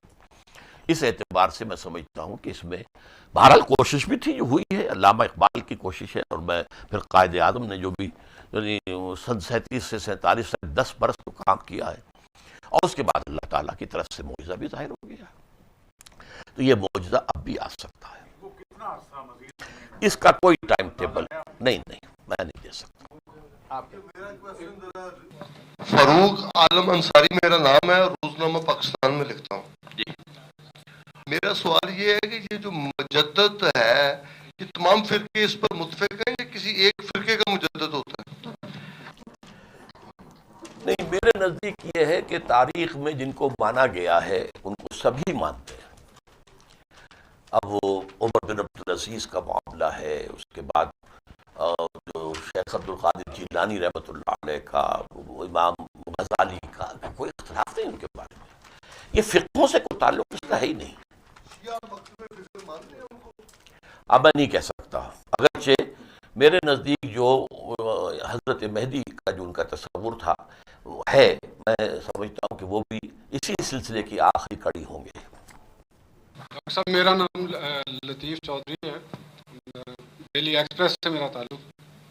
آپ سے سوال ہے تھوڑا سا ہٹ کے، جو ابھی عربی زبان کو قومی زبان بنانے کی بات آپ نے کی، اس حوالے سے ہے کہ کیا کسی اور عرب قوم نے، غیر عرب قوم نے بھی اس مطالبے کو آگے بڑھایا؟ ایرانی فارسی زبان پہ اپنا ان کا بڑا فخر ہے، تاجک بھی فارسی کے حوالے سے ان کا یہ معاملہ ہے. تو آپ نے یہ پاکستان کے لیے یہ جو راستہ اختیار کرنے کی ایک ترغیب دی ہے، تو کیا اس سے زیادہ ڈویژن نہیں ہوگی؟ پہلے ہی یہ ملک بڑا تقسیم ہے مختلف تعصبات میں، اس سے کیا اور زیادہ نہیں ہوگا؟ جبکہ ہم ایک زبان کی بنیاد پہ بنگلہ دیش بھی دیکھ چکے ہیں، اور ایک MQM کا بھی آپ نے مثال دی. تو ان حالات میں کیا یہ مطالبہ مناسب رہے گا بجائے اس کا کہ ہم اردو کو ہی مضبوط کریں؟ اگر ہم نے اردو کو مضبوط کیا ہوتا تو شاید کم سے کم ویسٹ پاکستان میں تو ایک سرکاری زبان بن جاتی. لیکن یہ کہ سب کو معلوم ہے کہ سندھی ہمارے بھائی جو ہیں کسی کاسٹ پر اس کے لیے تیار نہیں. بہت سی چیزیں ایسی ہوتی ہیں کہ جہاں ہاتھ بن جاتے ہیں. اب بہاری مسلمان جو پڑا ہوا ہے بنگلہ دیش کے اندر، اس کو لانے میں کیا چیز رکاوٹ ہے؟ سعودی عرب پیسے دینے کو تیار تھا ان کی بحالی کے لیے یہاں پہ، کیوں نہیں؟ سندھی قطن تیار ہی نہیں، سننے کو تیار نہیں. اس لیے معاملہ یہ ہے کہ میں نے جو بات کہی تھی وہ اس حوالے سے، اور میں نے حوالہ آپ کو دیا تاریخی اعتبار سے کہ آغا خان صاحب کو، سر آغا خان سلطان محمد خان، میں ذرا لائٹ موڈ میں کہہ رہا ہوں، میں انہیں دادائے پاکستان کہتا ہوں، بابائے پاکستان محمد علی جناح. تو founder of the Muslim league جو ہے اس کے اندر تو وہ تھے، آغا خان تھے. اس حوالے سے ان کا مشورہ تھا، حالانکہ وہ کوئی یعنی عرب تو نہیں تھے. انہوں نے پاکستان کے حالات کو دیکھ کر یہ کہا کہ یہاں پر شکل یہی ہے. اب ہوا کیا ہے کہ نہ اردو بن سکی ہے، نہ سندھی بن سکی ہے، اور صرف انگریزی ہی ہم لے کر بیٹھے ہوئے ہیں. تو عربی زبان یہ ہے، انگریزی ہم نے سیکھ لی تھی، انگریز نے آ کے ہمیں سکھائی، کیونکہ اس کے ساتھ ملازمتیں وابستہ تھیں. حالانکہ وہ زبان لیفٹ سے چلتی ہے، اردو جو ہے وہ رائٹ سے چلتی ہے. عربی، فارسی، ساری زبانیں، سندھی اور پشتو سب چلتی ہیں دائیں سے. لیکن ہم نے وہ زبان سیکھی، اور آج وہ تقریباً قومی زبان تو ہماری ہوا ہے. تو عربی زبان بھی ہو سکتی تھی. اس کا دوہرا فائدہ ہوتا ہے. ایک ہمارا اسلامی تشخص مضبوط ہوتا ہے، ہمارے لوگ جو ہے قرآن کو براہ راست سمجھتے، اپنی آنکھوں سے پڑھتے. اور یہ کہ اس وقت جیسا کہ عرض کیا، یہ تاریخی حقیقت ہے کہ اس وقت جو ہے سندھی بھی تیار تھے. آخر آپ نے وہ بنگلہ بھاشا سے پھر بنگلہ دیش بن گیا نا، اور سندھی زبان سے وہ سندھو دیش بن سکتا تھا. میں نے آپ سے عرض کیا سن 83 میں میں نے 82 دسمبر میں خط لکھا تھا ضیاء الحق کو کہ سندھ میں جو لاوا پھٹنے والا ہے اس کا آپ خیال کیجئے. اور بہت سے لوگوں نے کہا بھی کہ پتہ نہیں ڈاکٹر صاحب کو کیا نظر آتا ہے، ہمیں تو ہم بھی جاتے ہیں سندھ، ہمیں تو کچھ نظر نہیں آتا، اور وہ لاوا پھٹا۔ اس وقت اگر ذرا سی سپورٹ بھی مل جاتی، ریلوے لائن اڑانے کے لیے ڈائنامائٹس اگر مل گئے ہوتے تو پاکستان تو رکھتا، لائف لائن گزرتی ہے وہاں سے۔ لیکن یہ کہ اندرا گاندھی، اللہ تعالیٰ کا فضل ہوا کہ اس نے مزید ہمیں ایک لیز آف ایگزسٹنس دینا تھا، اس کو چونکہ ہی نہیں کر سکے۔ تو بہرحال میرا مشورہ یہی ہے عربی زبان کو، جس سے کہ میں جس اسلامی ریاست کا خواب دیکھ رہا ہوں، اور جو آب روان کبیر تیرے کنارے کوئی دیکھ رہا ہے کسی اور زمانے کے خواب، یہ میرا خواب ہے۔ یہ قائد اعظم نے 2 خواب دیکھے تھے، علامہ اقبال نے 1 خواب پورا ہو گیا، وسط میں جو پاکستان قائم ہو گیا، دوسرا خواب ابھی تک شرمندہ تعمیل نہیں ہو سکا ہے، شاید ہو جائے، اللہ کرے۔ 1 خواب میں دیکھ رہا ہوں، اور مجھے دوسرا میں آپ سے کہہ رہا تھا کہ ایک تو 400 سال کی تاریخ، اور دوسرے جو پیشن گوئیاں کچھ حضور کی ہیں، جن میں سے میں نے صرف ایک کا ذکر کیا تھا، آرمگڈون کا، الملحمۃ العظمیٰ کے حوالے سے۔ باقی یہ کہ مشرق کی طرف سے ہوا آئی ہے، اور مشرق کی طرف سے لوگ آئیں گے جو حضرت مہدی کی حکومت قائم کریں گے، تو گویا کہ مشرق میں کہیں اس سے پہلے کوئی انقلاب آ چکا ہوگا۔ ہمارا ان چیزوں کی بنیاد پر اور ان چیزوں کی بنیاد پر امید ہے۔ اب آپ اسے ایک مجذوب کی بڑھ سمجھ لیں، ایک مایوس انسان کا صرف خواب کے اوپر جو ہے اپنا تکیہ کر لینا سمجھ لیں، وٹ ایور یو سے آئی ول ایکسیپٹ اٹ۔